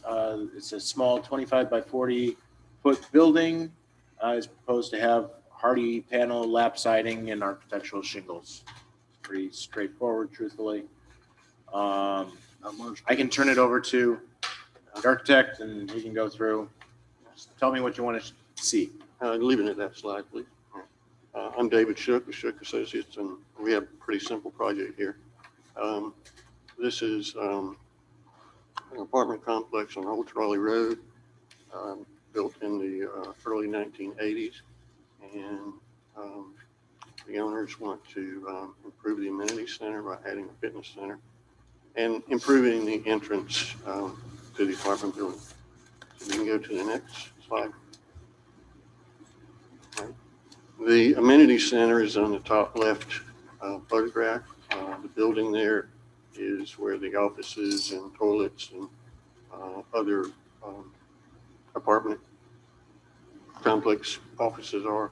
The pool's in the back. The gazebo is that little octagon structure. We're planning on putting this building between the tennis courts and the pool right in there. The other photographs show the typical apartment units. Again, they were built in the 1980s. They're simple gable structures, low slope roofs, no brick. It's all vinyl siding. The lower left photograph is the office building. Same kind of simple architecture, a little more color on it. We go to the next slide.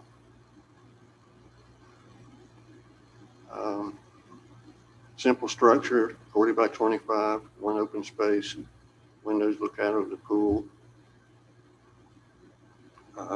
We put the structure in this location because it's controlled by the staff in the office building. So you have to go through the building to access the pool, to access the gazebo, to access this.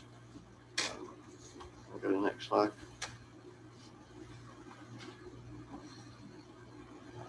In keeping with the architecture that's there, we kept a simple gable roof, hardy siding instead of the vinyl, aluminum windows, asphalt shingles.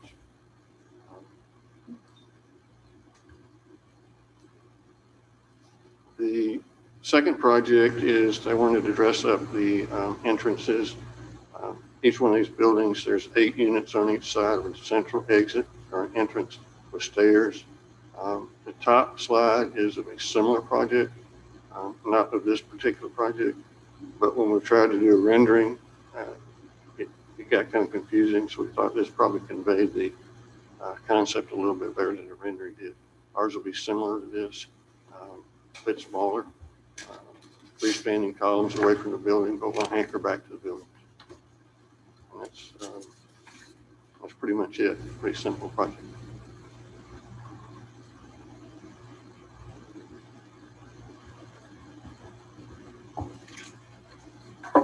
All righty, who would like to lead us in the discussion? I think it looks fantastic, David. What else can you do with it? 1980s developer. Yeah, beach comfort. All done. Well, it makes the proposed entry trellis, which is on the upper right. Greg. What I think makes that. Greg. Turn it on. Push your button. Now push it back off. Chris keeps turning it off. I do. Every time I want to say something. Thank you. What makes that, I think, so successful in the upper right-hand photograph is it's not just the trellis, but it has the adjacent wood railings. And that really, to me, makes it less of a thing and it's more of a facade. Encompasses the whole building. And I don't know if you have any opportunity on this project to not just do a trellis in the middle, but do something to, sort of engage the rest of the building into that trellis.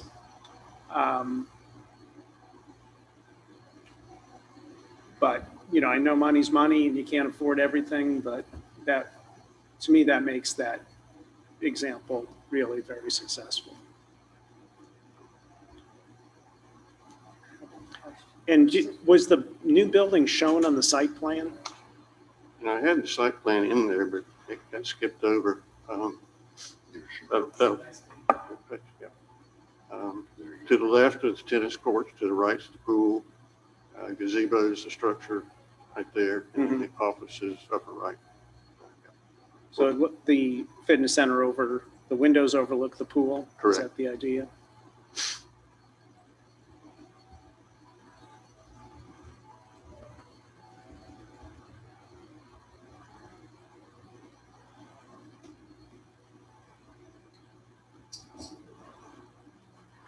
Okay, I'm trying to understand the trellis a little bit, okay? And I'm glad you pointed out the wood on the railings. That does tie it in.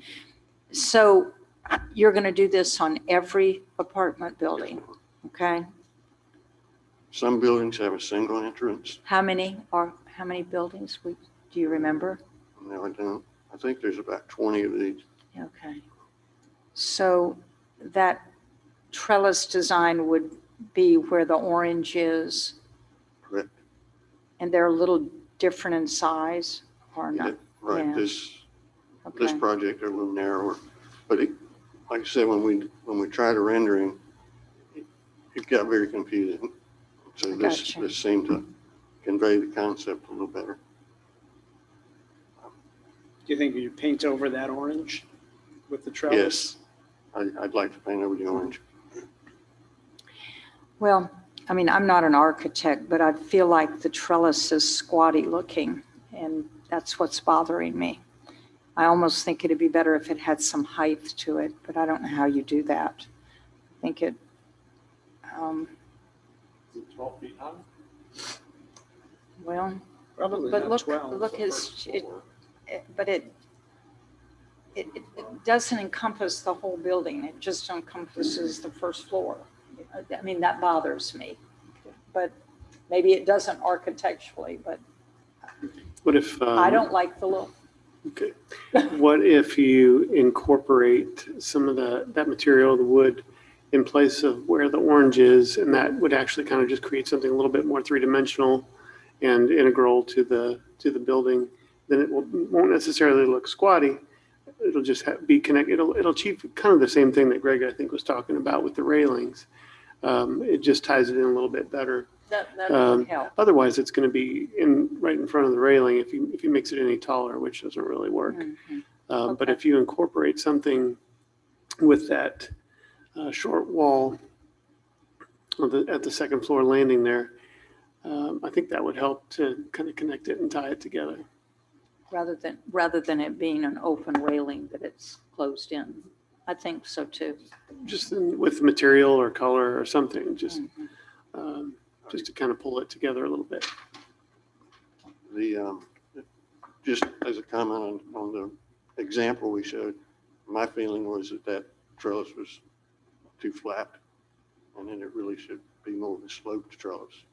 But again, when we tried to do the rendering, it just got real confusing. So ours would probably be at that height when it touches the building, but slope slightly down as it comes away from the building. It's also a narrower opening, which I think might take away some of the squattiness that you feel with the other one. So I think when we come back, if it's an acceptable treatment, then we can clean up some of those details. So is this, you're asking for a preliminary? Conceptual. Oh, Conceptual. Yeah, that's fine. That's fine. Working on it.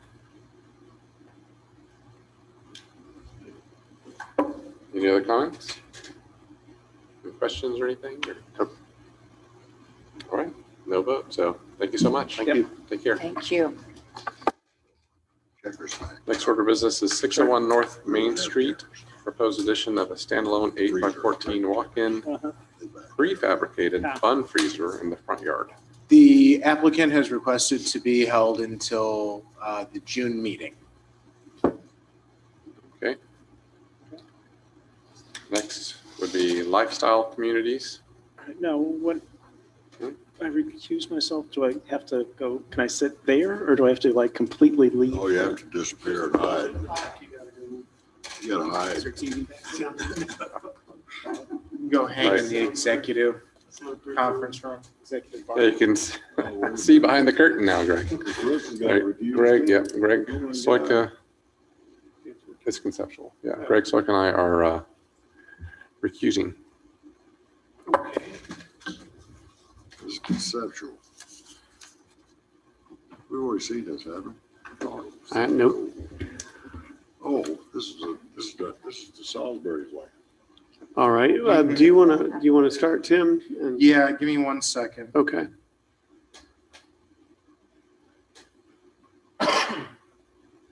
Excuse me. So the third item under new business is an application for conceptual review of a proposed 625 unit multifamily apartment mixed-use development off of North Maple Street. The property is zoned PUD planned development and is currently undeveloped and some small residential uses. This is the first meeting. Based on staff review, obviously this is the conceptual review. This is the first step. So it's does not have a tree survey, landscape plan, signage plan, lighting plan, or preliminary engineering plans. This is site plan and some conceptual information. All of the above will be submitted at later submittals, and the applicant has provided some examples of other projects that are representations of what they've done and what they intend to do at this location. So I can turn it over to Jenny and allow her to present. Fire away. Hi, everybody. Hello. Y'all know me, but I'm Jenny Palmer with Seaman Whiteside, and we're the civil engineer and landscape architect for the project. This is the Lifestyle Communities Development. It is located on the North Maple Street near the Old Ferry Road intersection. It's formerly known as the Salisbury Tract. Family that owned property, obviously. And this particular piece of property is part of the larger Salisbury development, which has a PD that was approved uptown. And of course, it also references the new UDO. So we will be adhering to those requirements as well. But it is a multifamily development. They have a little bit of a different product that Catherine will explain to you here shortly. It's not your typical multifamily 3-story building that has all these units in it. It's more of a townhome product that's kind of put together. And another part of their development is also this area up front at the North Maple Street, which is commercial and amenity center, which is open to the public as well. And Catherine can go into the operations of that and explain that further. But it's laid out. Well, let me back up. So we do have full survey that includes all the trees. The landscape architect has been out there multiple times and seen all the trees, and with the town arborist, they've gone out there and looked at everything and noted which trees need to stay. So we are working the plan around those trees. This plan is very conceptual, so we will be tweaking things as we move forward more into the design phase. But the way that they incorporate their plan is to have sort of a grid system. And Catherine can explain that a little further too, if you would like to know more about that. But the north part of the property, which isn't necessarily shown on this particular plan, that's all going to be single family residential per PUD. But there will be interconnectivity between the two, both vehicular and pedestrian. So there will be some paths weaving through to make it one big community. So I think that is it with the site. I'll let Catherine kind of explain more of the architecture and how they operate, and then I'll take any questions about site stuff. Thank you, Catherine Matrangelo with Lifestyle Communities. We, as a developer, we have 10,000 units out of across 6 different states. And really, we consider ourselves not just developers, we're a home and hospitality lifestyle brand. So when we go into a community, we like to help build what on the existing community and their values, which pertain to ours. So you'll see we did submit a packet that talks a little bit about the company as well as our continued and ever expanding restaurant, coffee shop, and an amenity center. Do you want me to switch to that? Do you mind? Thank you. And that's the hard copy that I'm handing out. I did want to mention too, I'm sorry. No, go ahead. But the development plan for this particular property is to construct it in 2 phases. So the first phase will be 400 to about 415 units, as well as the commercial piece up front. And then the phase 2 part will be the remaining, what, 250? Yep, 250, 252. Yes. So if you don't mind scrolling down just a few pages, we'll talk to you about our amenity space and the offerings that we provide not just to our community, but to the community around. I think it's about page 4. I lied to you, 5 or 6. One more, thank you. There we go. So every one of our properties has a pool, a co-working space, a realty hub, as well as a wellness and green space components. We really like to create the lifestyle for our tenants. And the pool, the restaurant, and the co-working workspace are all open to the neighborhood as well. So we curate our restaurant to our locality. The food is consistent with the culture of where we are. If you go back to the packet that we submitted, you'll see some of our other designs. The townhouse style product that we have, we really try to have materiality influenced by, again, the local community. So a couple of other examples are our property in Texas, as well as our one in Raleigh, Durham. I'm happy to speak more to that as well. And those are just example elevations. Obviously, those don't represent the materials.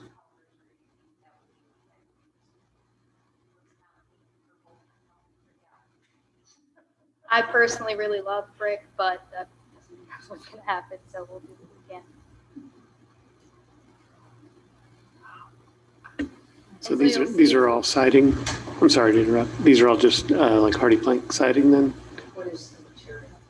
We have yet to decide that, Okay. but we are going to work within the design guidelines. Looks like a lot Sure. of brick, and these, you know, what's. This one does, but as you'll see, there's some precedent pictures, and in those pictures, it'll show you that in each of our markets, we tailor the color and the material to that market. You know, you're not going to get something that looks like it's from Ohio down here. Granted, I don't know what it looks like in Ohio, so. Yeah, I try not to say that, but I'm not. And they're also developing a project downtown in the city of Austin. Yes, that's one of our urban projects. Our primary bread and butter, as you say, would be our suburban garden style townhome units. But we do have multiple urban projects in Columbus, as well as Nashville, and then downtown Charleston. How many different unit types are you going to have out here? I believe we're having about 4 different unit types. Out of 7, it will be a mix of 2 bedrooms, and we have multiple different floor plans, of course. I believe it's about 4. And all of the units don't have garages. You've got a That's mix. correct. Just some, it's mixed. So we've provided enough parking, but not too much parking to interrupt the site plan. And again, the walkability that we are planning to have and the connectivity between the homes as well as the amenity space and then the neighborhood behind. I think we're fortunate to have a site that, given the grand trees that we're able to save, will really influence that walking, that path, and that design. In your submittal package, you have a lot of these. Yes. These are very attractive. Good. And they're existing, they're full draft. But is this what you plan on building? it's going to be as attractive or better. Okay. Yes, so here you'll see, it's truly a community space. And then our restaurant overlooks the pool. I did misspeak earlier. Fortunately, our pool isn't open to the wider community. It is just open to ours, but the restaurant is open. You'll see again different variations in color, material. All of them.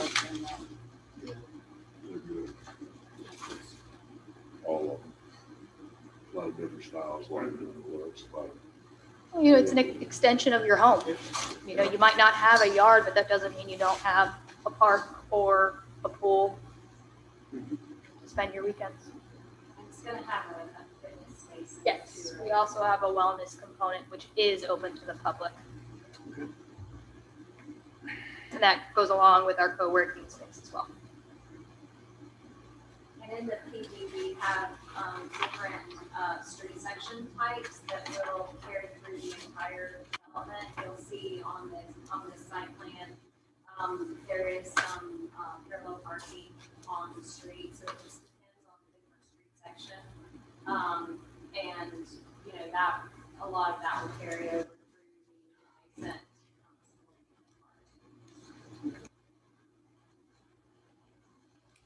All right. Any questions? Any other questions? I just want to make sure this is just conceptual. Yes. It is, yes. And we're not approving architecture at this point at all. Correct. No. Yeah, I think we're just looking at the general idea right now, right? Yes, ma'am.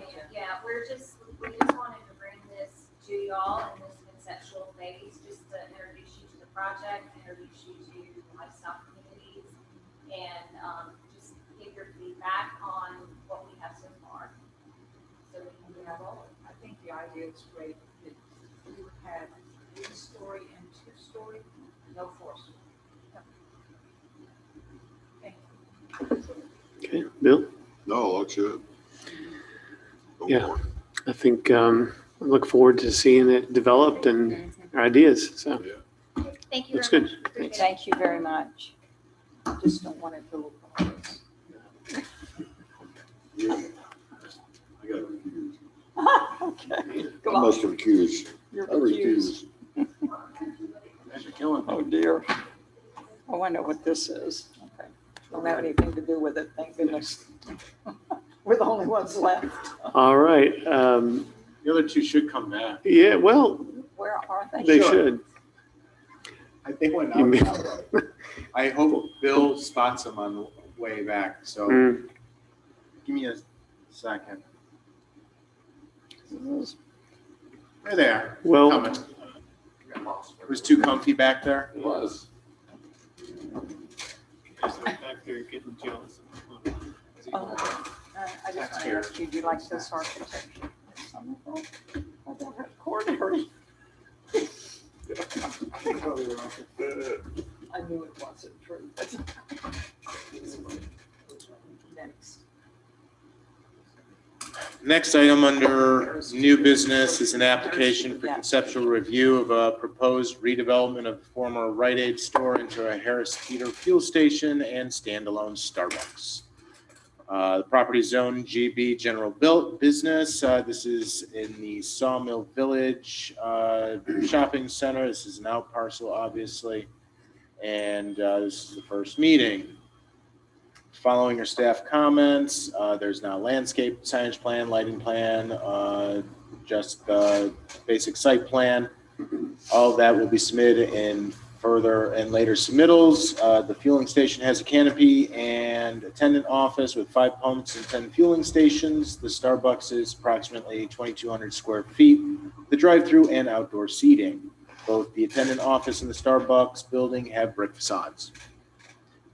Elliot Locklear is here, and I will allow him to present the rest. Okay, Tim, I just sent you a fresh email. I can't pull it up here. I'm not logged in, so I can't get my emails. Okay. Best I can do is on my phone. I don't think that's going to be helpful. Share your phone, everybody. Okay. Excuse me, today I've got my first cold in 18 months, so I'm the mask is for you. All right, so we've got a picture of the drive. That's the existing site. That's how it looks from Trolley or Bacon's Bridge, whichever you call it, and that's the main entry. And so as you come in the main entry, you'll be driving beside the Starbucks. That's the road that goes behind the site, and that's where the main entry will be into the center. There were several driveways. Yeah, if you want to go ahead to just hold up right there for just a second, Tim.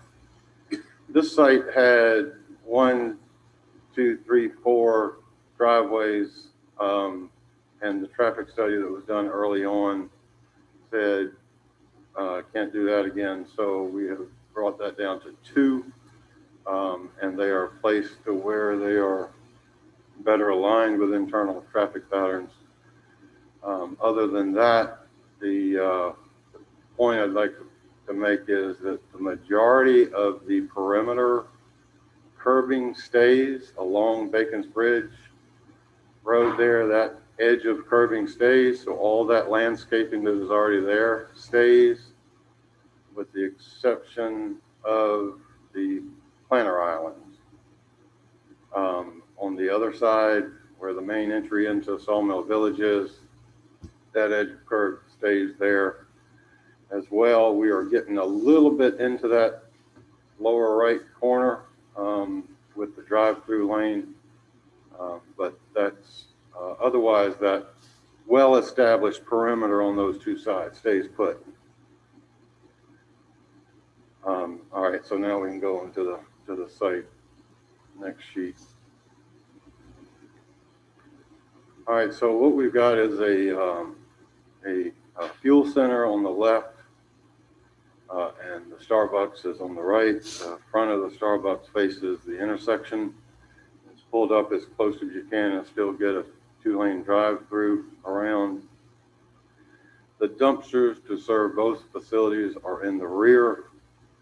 And if you can see from the rear of the Starbucks, we have a crosswalk to the dumpster, but also that connects to the shopping center. So it's so walkable from the shopping center. We looked at making it walkable from Bacon's Bridge Road. Might do something over on that left side where that lower volume driveway is, but nobody wants to mess with that intersection coming from the gas station and all those lanes. So we figure if you're going to go to Starbucks, you're not going to be walking from Sawmill Branch or from the Rollins Elementary, or, well, let's call it the stadium, because Rollins not there anymore either. But so there's not much walkable out along Baker's Bridge Road, but internal to the shopping center, where patrons in the shopping center would already be parked and then could walk to get a cup of coffee. That's accounted for there. The site will be subdivided into 2 lots, and as you can see down the middle, there is a proposed property line there with ingress egress on both sides of that property, and that has to do with separating the leases between the 2 tenants. So we have the main entry right up the middle that can get to the Starbucks as well as to the fuel station.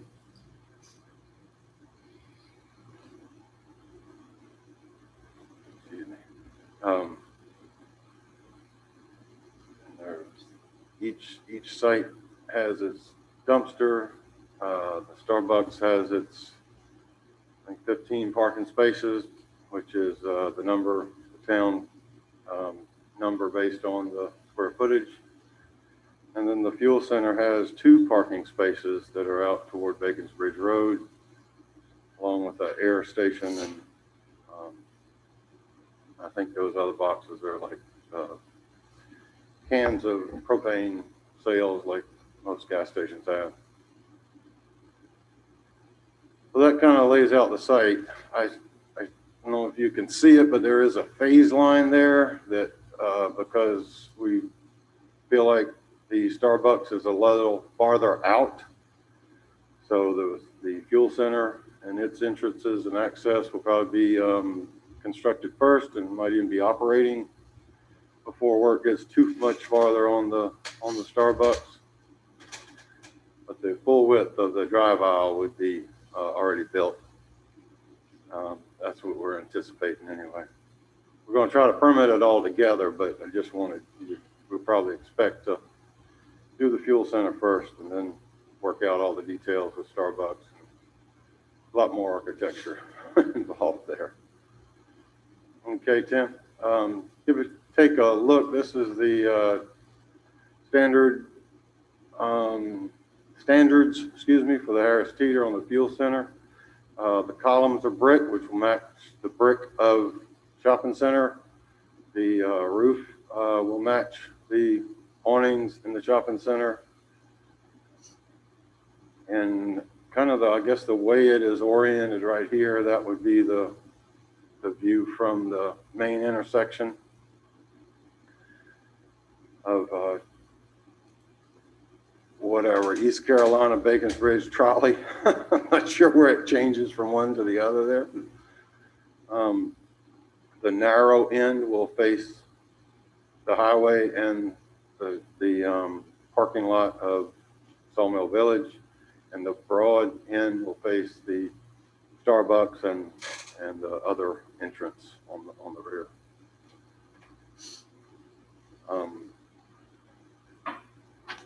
I think that's about it for that. I did have some pictures of, so this is a Starbucks that is built in Knox Abbott Road in Columbia with the brick look to it. And so that brick color will not be the brick color because the brick color will match what's already in the Sawmill Village.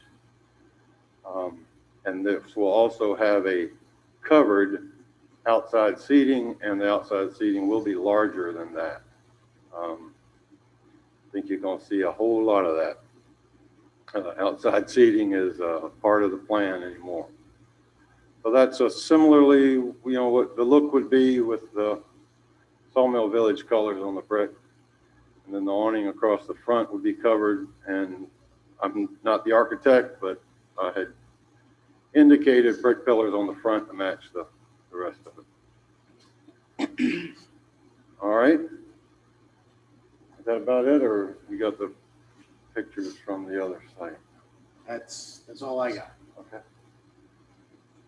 All right, I had some pictures that if anybody wants to see them, that I took of the just completed Harris Teeter gas station on Bees Ferry Road. And you can see the brick and the awning and the colors there. I'd love to see them. I'd like to see them. Okay. And I've got, I think maybe 4 of them, because I labeled them. Here's if you're driving on Bacon's Bridge. Here's if you're coming from the shopping center, so you can kind of see the orientation of them. Sure. Is that something you could just bring up here? Yeah, sure. Unless you want to look at Tim's phone. Well, while he's doing that, I mean, are there any initial comments on site or architecture? Yeah, the sighting of the building seems odd to me, but it may make sense if there's more context, because the building, the Starbucks, is at a very odd angle to the road. Mm-hmm. And I think that allows you to pick up, doing that allows you to pick up more parking, and I understand that, but I'm just not sure that angling the building like that, how that works in with its adjacent building. It seems odd just by looking at that site. Tim, can you go back to that spot? Yep.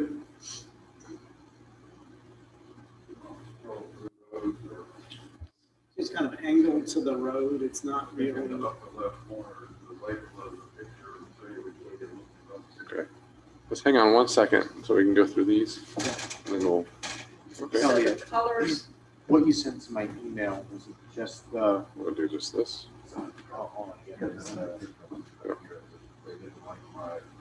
So those brackets. The roof. Yeah, no, they don't. And the roof overhangs. Okay. Yeah. It does, thank goodness. Instead of just brackets. Yeah, it needs, it needs something. You No. mentioned propane, which Okay. kind of was a red flag for me. Yeah, I was. I was trying to find out. Thank you. You didn't. Not this one.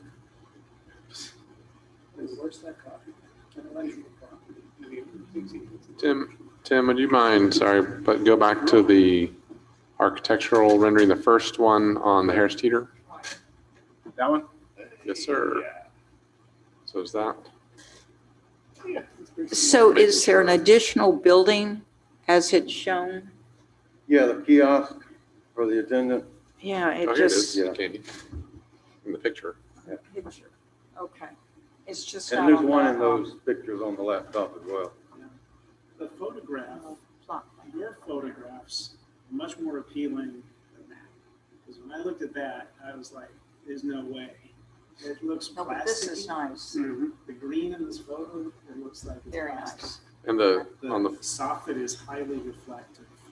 Yeah. It's just not what the, we want. the ceiling on the one you provided is flat and glossy, It doesn't whereas have this. this has paneling and kind of, Yeah, it's got some structural steel, well, it's got, architectural steel in there, Yeah. kind of making it a This different is look much to it. nicer.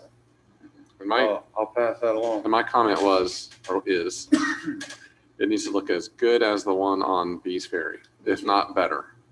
That's the bar, and if they want to exceed that. And even the building, the attendant building looks better. Looks better. Yeah. Doesn't have that little green cap thing on it. But we like the brackets a lot.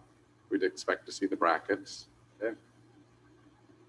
I think we all agree the color needs to match the rest Yeah, of the the whole center. shopping center will be, I mean, Harris Teeter is the anchor in the shopping center, so I think we can get that color pattern. And then, anything else we need to communicate on the building, you think, on the Harris Teeter? Probably would help. I think it would help for the next presentation to have some pictures of the Harris Teeter. Yeah. Well, I think you've With got it. some, but Oh, they do? Oh, yeah, I guess Of you the did, sorry. shopping center? Yeah, Yes. my Yeah. fault. Yeah, you did. Yeah, just to see the brick color and the awnings that are already there. But Greg made a good point. If you could even print an aerial or something, or have So we Harris see Teeter how do it it or whatever, looks. but, you know, show an aerial so we know how these buildings relate to the rest of the site. You know, maybe you can do that on a survey. Yeah, I've got a survey of the whole site. I can certainly Okay. show it all. Tim, I keep asking for the survey, the plot, how it sits on the lot again. Yep, that's what I want to look at. Yeah, so you're either gonna square up Can't figure out how you the get narrow that. end of the building to Trolley Road, Bacon's Bridge Road, East Carolina, which is an intersection with a veering lane, or you're gonna Okay. square it up to the drive into the I'm not shopping saying center. square it up, I just want to understand what the site concept should not be maximized. When we see projects and It's it's not, a it's concept, save landscaping is what it really is. where are you saving landscape? All the existing entrance. But Greg, I think one thing this does though Well, It's is not a square. It's got to it- be. it somewhat completes the street a little bit in that the entry road. Well, I can't Is- tell from this drawing. That's what I'm saying, is it's hard to know, how does that angle relate to, you know, creating some sort of a streetscape along Bacon's Road? Well, I think there's an, It looks like it's parallel with the one across the street. yeah, it's parallel with the one across the street. Yeah, But It's if actually you have a parallel curve, to what's over here. typically on a curve, or you would go more radially, not parallel with your buildings. I think, I in, don't get it. Thinking- You go parallel. I mean, these centers over here are going to be, I think in this case, Parallel. once you're on the driveway to the shop, to the teeter, you'll understand. both buildings are parallel to each I other. understand that. And I It's think just, that- is that the priority, or should the priority be Bacon's Bridge edge? Because thousands more people are going to be on Bacon's Bridge every day than actually go in and shop. I've never been in that shopping center. Not that there's anything wrong with it, but I've driven on that road thousands of times. And I would say it's more important to make Bacon's Bridge nicer and to use the buildings to help form an edge on Bacon's Bridge than it is to make a nice, essentially a big drive. And I'm not saying it's wrong. I'm just saying I can't tell if that orientation makes sense or not based on the information provided. Elliot, do you recall or have the elevation change between the, say, the road or the sidewalk and the site? Maybe it's in the picture, but It's, if you keep going down through those pictures in there, I've got some pictures driving by and driving into the center. so it looks like it's maybe 2 to 3 feet. Yep, yeah, yeah, there's your I was contours. thinking it was more. It's more at the beginning than it is when you get, well, it's gentler on the left side. At the, once you're on the gas entrance side. And, you know, the existing building architecturally might not be the best thing we've ever seen, but it does help create an edge and help define Bacon's Bridge. Yeah, I don't understand what you mean by edge. Can you just explain it differently? Well, if you go down a typical street, there's some sort of edge. Sometimes it's vegetation, sometimes it's building. So that from a driver or pedestrian point of view, you're not just looking out into a vast nothingness, but there's some sort of edge. You create an edge. Look, if you walk downtown Somerville, just walk outside here, the buildings create an edge that helps define whatever. In Somerville case, it's Hutchinson Square, for example. Hutchinson Square would not be Hutchinson Square if it didn't have buildings on both sides and pavilion on the end and City Hall on the other. That creates a square. Whereas, and I think this existing building helps do that somewhat with Bacon's Bridge Road. It doesn't in the corner where the, That's right, it where breaks down. that's going to go. So It breaks I mean, down as you go to the right Yeah. side of the screen. I agree. And then it picks up apparently with the building. We can just see that form. And I'm concerned with the site. And again, pending seeing more of that area, it looks, I'm worried that it's going to be like, the site is just going to be incongruous and well, that corner, the corner is a large built-up area with the landscaping on that corner. It's not a see-through empty space. I mean, you've got lands burned up. So if you're going to create this big gap between large shrubs. I think I understand what you're saying. I do. I don't necessarily disagree. Bacon's Bridge is a hodgepodge of architecture with incomplete streets and the buildings aren't close to the edge. But I think that's going to be hard to achieve with buildings, particularly the gas station. But the way they did achieve it on Bees Ferry Road, and it's worth riding by Bees Ferry Road to look at that. On Bees Ferry Road, they have a much more robust landscaping. So I applaud you for saving the landscaping that's there, but there needs to be a lot more, more. It'd have to be in the shrub variety because the overhead power line's there, but I think Well, it could use a lot more. Yeah, but the curb does not have to stay where it is.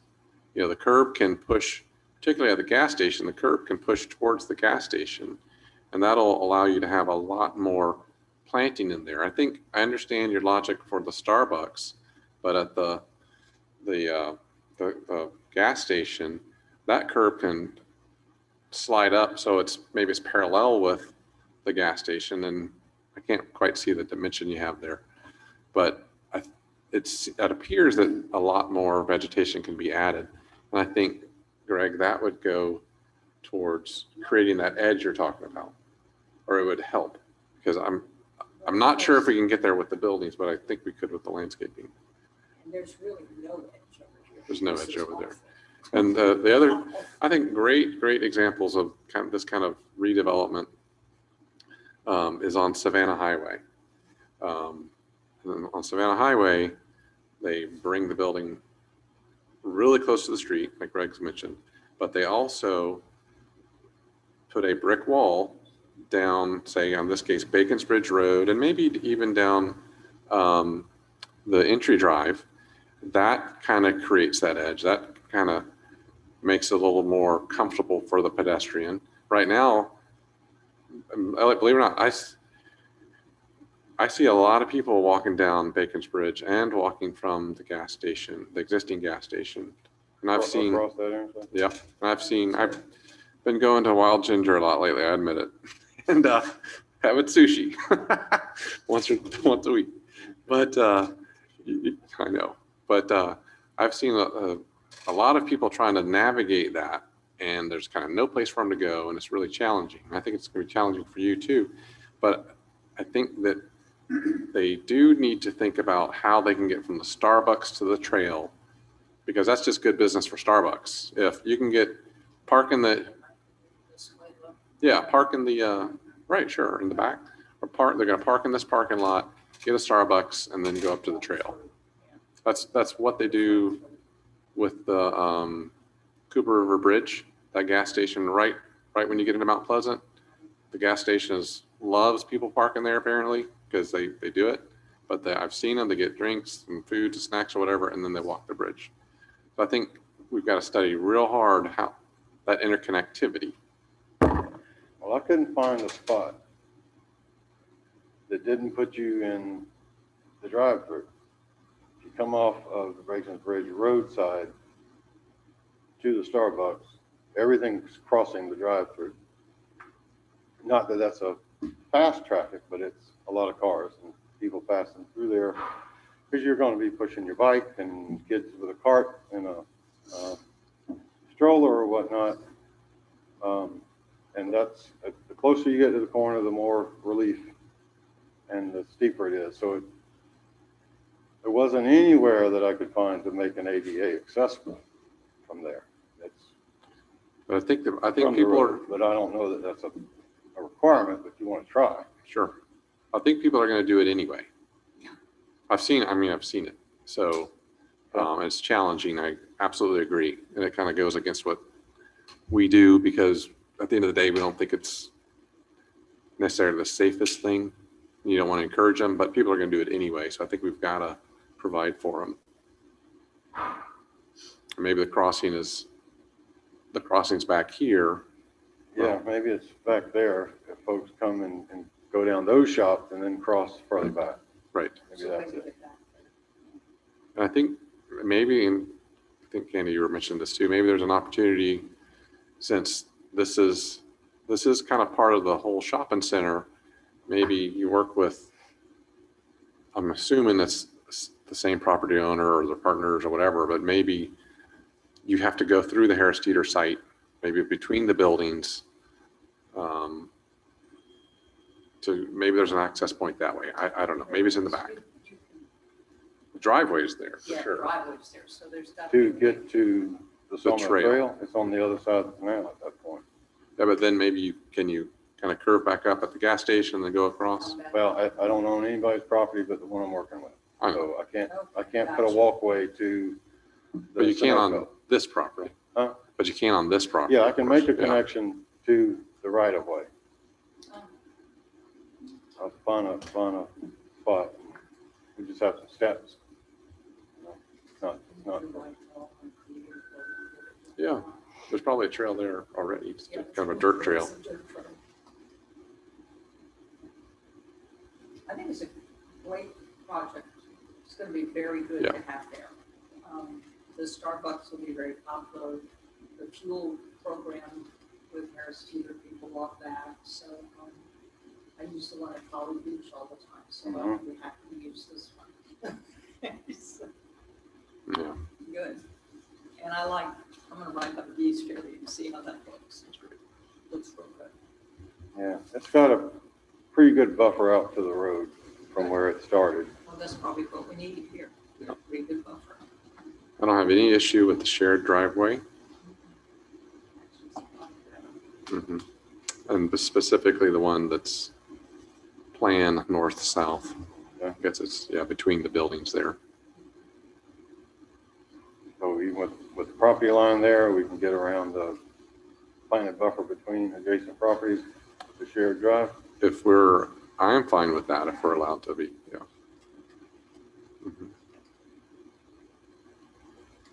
I mean, Greg, do you want them to study No, bringing the all I building asked up? for Was, let's see what it is. No, we don't really know yet. I don't know if it's right or wrong, but to approve something, I'd like to have a better sense of confidence that building placement makes sense from an urbanistic point of view. Fair enough. And I think you have it shown, but I would encourage them, I think they get it. There's opportunity for more outdoor dining, patios and all that. Maybe you've got the right amount, but I don't want them to think, well, let's eliminate it because we didn't talk about it. But the outdoor dining, especially the one in Nexton, is used all the time.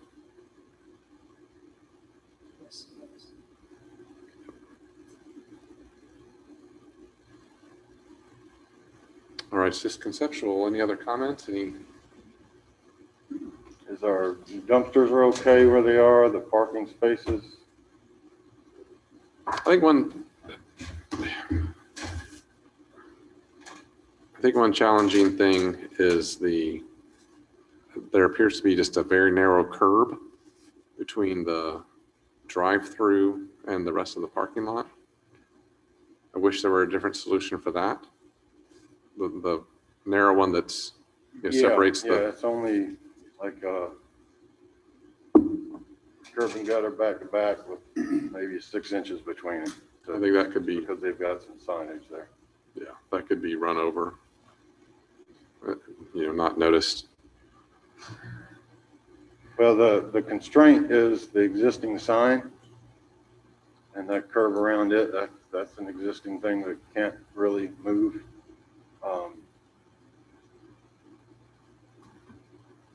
guess it could shorten up that island, but we really need to designate, I'm going to the drive-through versus I'm going to go park and get coffee. I didn't want to back up that nose, until I got beyond the tight spot. It's 1 lane wide coming in past the existing sign, and then you have your bypass lane.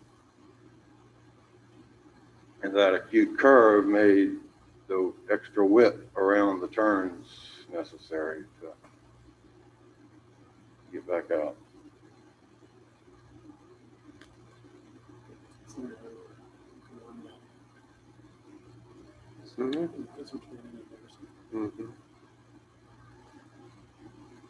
What if, Mr. Carpus just mentioned, what if that was where you have the label phase 1 and phase 2, and then there's, a full access kind of going in. What if that was a one-way out? That way you can. A one-way in would probably One-way work in. there. A one-way out, because generally, if I'm going to something, my driveway is on the right-hand side, as opposed to it being a one-way out. Yeah. But we could take that down to a one-way in, and then we've got 2-way in and out on the other. Mm-hmm. That would allow. I always drive the wrong way. And create so much space, yeah. That would allow that concrete thing to get 12 feet wider, 10 feet wider, or whatever. Yeah. That's what I'm help thinking. that too. Get a tree in there or something that'll kind of buffer all that a little bit more. So actually, a safe place for people walking from Higgins Bridge across half of it at a time. if you had less parking along the front, it looks like there's 12. So the handicap spot slid 1 parking space or 2 parking spaces. So you have 10 instead of 12. That would allow that entire thing to be wider too. Because the other overarching thing I haven't really said was I'm concerned with the amount of asphalt you'll see from Bacon's Bridge Road. So if you could, 1, make less asphalt, and 2, screen it with landscaping and this low wall. I think you got to kind of look at all those things to kind of get there. So if they can lose parking spaces, I think I can look that at would that help. again. I mean, one parking space would make it a 8-foot island. Yeah. You know, so, Mm-hmm. and it would give a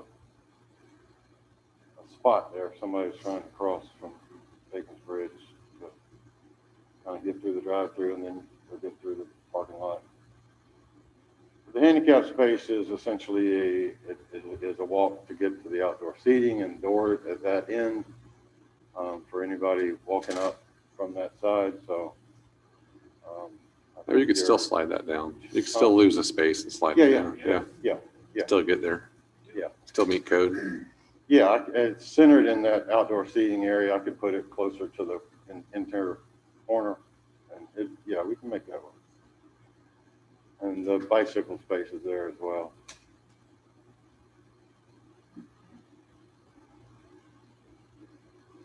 Okay, any other inputs? Make it better? All right, well, thanks for all that. Thank you. Thank you much. All right, next up is 903 Central Avenue. Thanks, Elliot.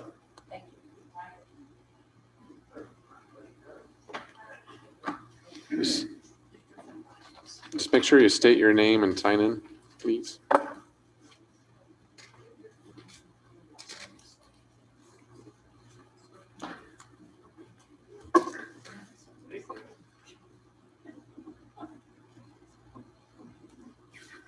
Who's recusing now? Joking. You, sorry. Can I? I'll leave. This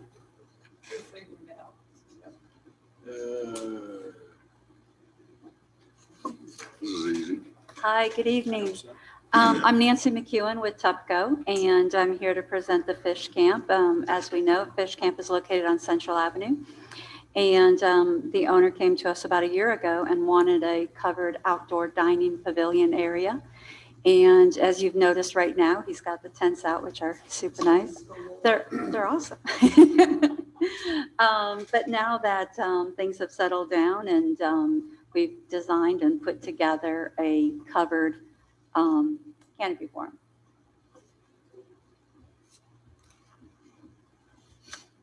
So as you see right now, the existing building is right there. So to your right on the picture right now is Central, and the short road Parsons that you drive on, I think it's Parsons. So he's got the covered seating area there to the right. That would be facing Central, and that's where the proposed area is. And then back behind there, as you see, new covered walkway. We'd also like a walkway there, and that gets patrons back and forth, ADA back and forth. It also connects to his existing building and any outside building he might, tabletops that might be on to the right side or the upper of the new covered walk. And the two trees that you see right there are two growing trees right now that he has incorporated into his outdoor, and those would be preserved and kept. And also at the bottom where you see the established landscape area, that is quite a large shrubbery area. The trees are 8 feet in most areas. So if you go to the next slide, Tim. So this shows the existing building in the upper left-hand or lower left-hand corner. You have the new covered outside dining area here. They do have a fence along the front, which is existing now, which we'll see in some other slides. He already has a privacy fence on the right-hand side, and the new covered walkway would be a similar material, the wood and the roof, and again, exposing the two trees that are in the back. So it would be a covered area, or it'd be a courtyard feel to it, like it is now. So here you have the existing building. The roof will slope back, so the high end of it will be facing Central. The low end will be just over the existing building, and then, of course, drainage will be captured there. You see the new covered walkway. There will be dining tables here underneath, and again, the two trees. The existing tree line is there. Those are the 8 to 10 10-foot trees that are there, which we have some photos in there too. And the owner, in the few years that they've been there, I guess it's a little bit more than a few years now, they have added a lot of shrubbery and a lot of, you'll see pictures, a lot of landscaping that has grown up through the years too. So this is the structure, and we would have, it's, as you can see, it's 10.5 at the low edge, or a little bit lower actually, but basically that's where the patrons come in from the building. You have the high end of 1311, 6x6 wood posts. They'd be stained natural. The building is all a natural cedar, and he's got some murals that have been painted. So we kind of want to keep that natural feel. We want to make it feel like a wharf and a fish camp, truly what it is.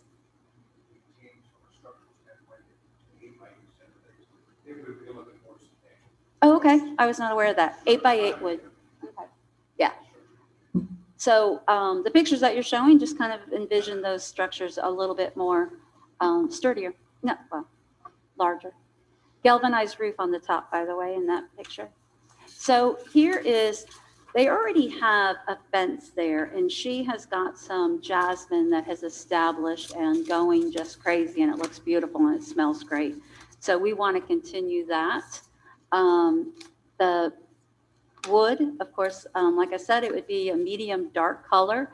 The building is at the very top. The building is more of a yellow cedar, and we want to bring out a little darker. And then, of course, the fence is a little bit lighter, so we introduce a little bit of darker wood color. The galvanized roof, which you probably won't see from the front as much, but you will see it in the back. He does want to put some fans for air circulation, hanging Edison lighting, and ceiling fans. And again, as Edward just said, the posts are going to be 8x8s.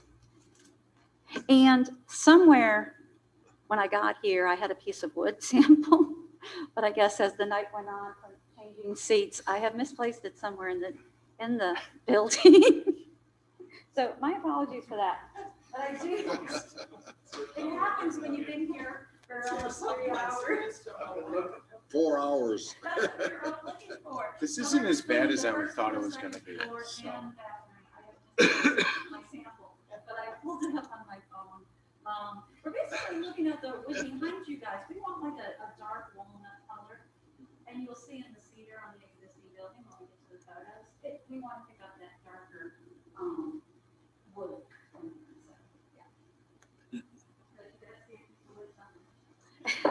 Sorry. What is the ceiling? Is that The ceiling would be the exposed galvanized metal that you'll see underneath. okay? Yeah, you'll see the rafters. Yeah, yeah. So you'll have fern strips and then the metal's on fern strips. So you actually see metal underneath. Right. Yeah, you look up, right? Yeah, you won't have wood sheathing. These are definitely one sheet. So you're gonna have, Fern strips. you'll have the, do the beams going this way. Yeah. And they'll be in line with the beams going this way, they'll have hangers on it so that we can get the height we need. Right. And then you're correct, they'll no sheathing. I was hoping it would be the shiplap. So are you kind of saying it kind of has that shiplap look, or no? Or are we seeing the galvanized That's your panel? joist going across, which would be on 16s going back, or 2 foot going back. And then your main beams that carry through will be on the same plane with them, they're a little bit thicker. So if you're looking at the end, there's your joist, there's your main support, and then the joists are running through. So between the joists is the metal. Joists on, that was on the top. Yeah, yeah. Or anything at the bottom. Yeah. Right? You see ferns, the joists are running this way, fern strips are running this way. Well, The metal is fastened to the fern strips. you'd have the same concept of what we did at Oscars. If you ever These would be a little bit different. If you look up at that, it's the same thing. Just like you build a barn. Yeah. Or a shed. If you look at the building itself, if you go to the photos, Tim, yeah, see that's the existing building now. I know you're all familiar with it. So it'd be keeping in line with an open feel and some rustic wood pieces, metal. He's got some metal along inside. Those are the trees that they're very dear to him, so we definitely support keeping those.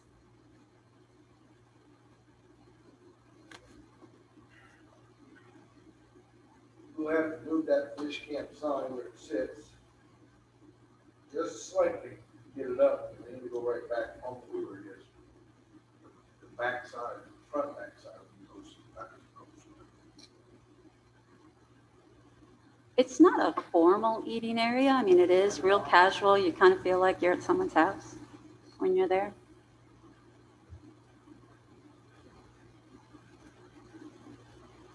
Has he got a liquor license yet? Yeah. Not just beer and wine now, he's got liquor. I just think beer. I'm sorry. I don't know. I've only had beer there. I didn't realize there was know these things, Bill. I'm sorry. I'm not in the restaurant business. I had no clue. I don't know. I've always gotten beer there, so I don't know. Any other, and they're asking for final approval. So is this the first time we've seen it, or has it been here before? No, we've never seen it. First time. We're just familiar with being, the fish camp. Yeah, I mean, I like the as a business and as part of the community, because I live pretty close by. I think it's going to become an institution, and it's a great place. But to me, the charm of what it is now and fish camps in general is they kind of grow through time. And they're kind of funky and kind of quirky. And that's what he's got. And that's the charm of, to me, of a fish camp. Mm-hmm. And there's a beer on that side. Yeah, look at the picture with the red and the blue, and it's like, that wasn't all done at once. It looks, and it might have been, but it looks like, well, we did a little bit of this time, we ran out of money, we came back a couple of years, added a little bit more. But there is a lot of thought. Right. But and a lot of thought put into that. Look like it. No. It looks like it just kind of happened. You're right. And when I look at what you're proposing, it looks almost to me to be well, the scale is not in keeping because it's homogeneous and it's big and it's dominant, it's symmetrical, and it's like this big thing is perfect put in front of something that appears to be like it grew incrementally organically. through time. And that's my concern. I mean, obviously, I want you guys to help them continue their success.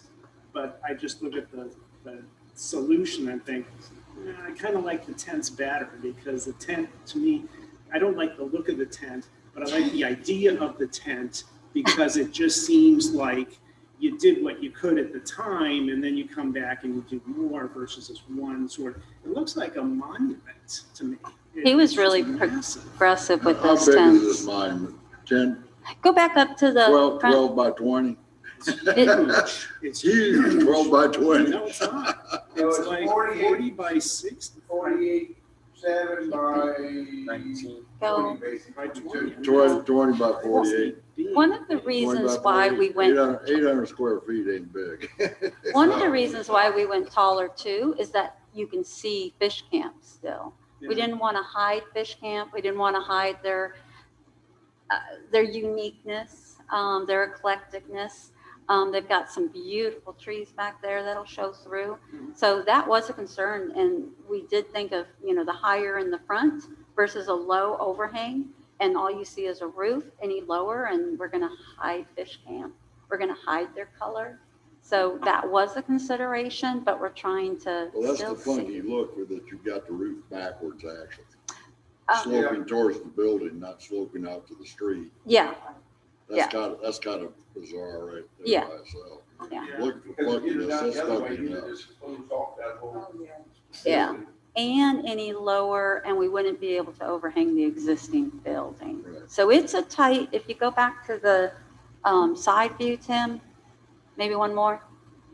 Oh, I am sorry, I'm sending you the wrong way. Yeah, we're right on that roof line. And exposing their uniqueness and the Edison lighting and the fans and. I think it'd be pretty neat, I think so. especially if you get a liquor license. We'll just know. He's trying to capitalize the time now that things are open back up. So that's why we came for final. We said, "Hey, might as well try." All right, I gotta tell you my opinion. Love the function. When I saw the solution, I kind of went, You know, I'm not saying it's not enough to get you down the road or whatever, you know, but and I know y'all will do a great job. Absolutely. When it's built, I'm hoping when it's built, it looks better than it does in the pictures, you know, and I kind of agree with Greg. You know, I think it's kind of this big, massive, shiny thing on kind of this quirky, weird building that's got this stuff added to it, which is all cool. You know, I'm not going to say no, but I don't know what the solution is the problem. You know, I wish I could say, oh, well, all you got to do is this, this, and this. Right. But my first reaction when I see it is like, you know, it doesn't look good enough. You know, it doesn't have to be, I'm not saying it has to be expensive. It doesn't have to make it, it's just, I don't know, something I don't. You don't think the fence they left out front kind of softens it and, you know?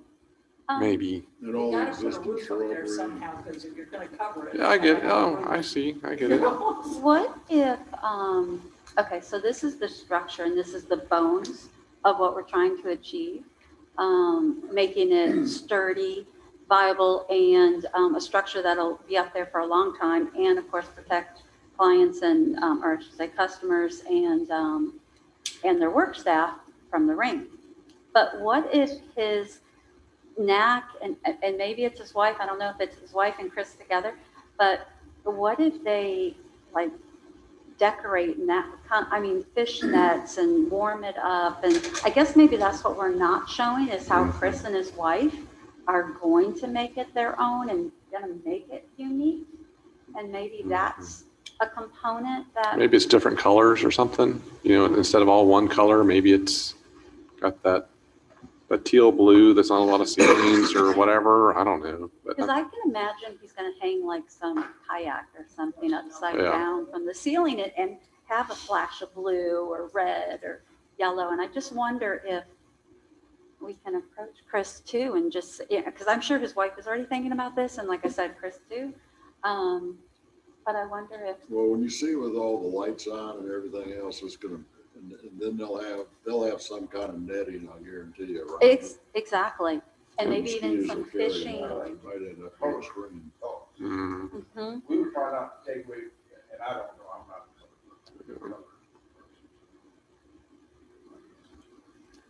The right colors. Yeah, kind of makes it funky, interesting. It might be a stuffed dolphin fish kind of swordfish. As long as it's not jumping out of the building. Or. Like Myrtle Beach. Yeah. Calabash. Oh, okay. Well, and maybe I'm making a bigger deal of it than it is, because really you'll never quite see it from this view, because it's kind of, you're going to be a lot lower. So I just. And the ceiling fans are going to bring it lower. Yeah. But I do wonder if it's worth, asking Chris, hey, what are your, Jazz it up. Yeah. I bet he will. Well, and that's why I was asking about the shiplap, because I think that ceiling is going to be pretty important. You don't think that's too finished looking? It might be. I was hoping it'd be like the boat club. You don't want to put bombs on shiplap. Because that's what all we tied in, those boards, you wouldn't see just that here. Yeah, sit underneath. Yeah, and maybe this might be overkill. I was just. Carpus, got anything? What could I say that hasn't already been said? Perfect. Yeah, like new ideas. However, it's still early. No. It's only 7. You need braces coming off your 8x8 post. Yeah, we got. Knee braces. Yeah, some brackets or not Knee brackets. braces. Yeah. I think that's adding to the issue. If anything, I would try and build it out of the smallest, thinnest piece of steel you could with a flat roof. Yeah. And just have it disappear, and then decorate it from there and see the decoration only. And the smaller the structure, and the more you could minimize it, I think that would be more effective. Don't call attention to the structure. Yeah, make it thin, because if you built this out of steel, it would be tight, you wouldn't even know it was there. especially. So you're suggesting instead of wood, using steel? If you're gonna go, because that would be a direct, a huge contrast to what's there. Because it's totally different material, it's totally different everything. Whereas when you build it out of wood, it just doesn't, it's not different enough from the building, but the scale is off. I don't agree. How I like the about, wood. I can't, my mind is drawing a blank. What is the oil can, that's so popular right now? What's the term for it? Rust. Okay.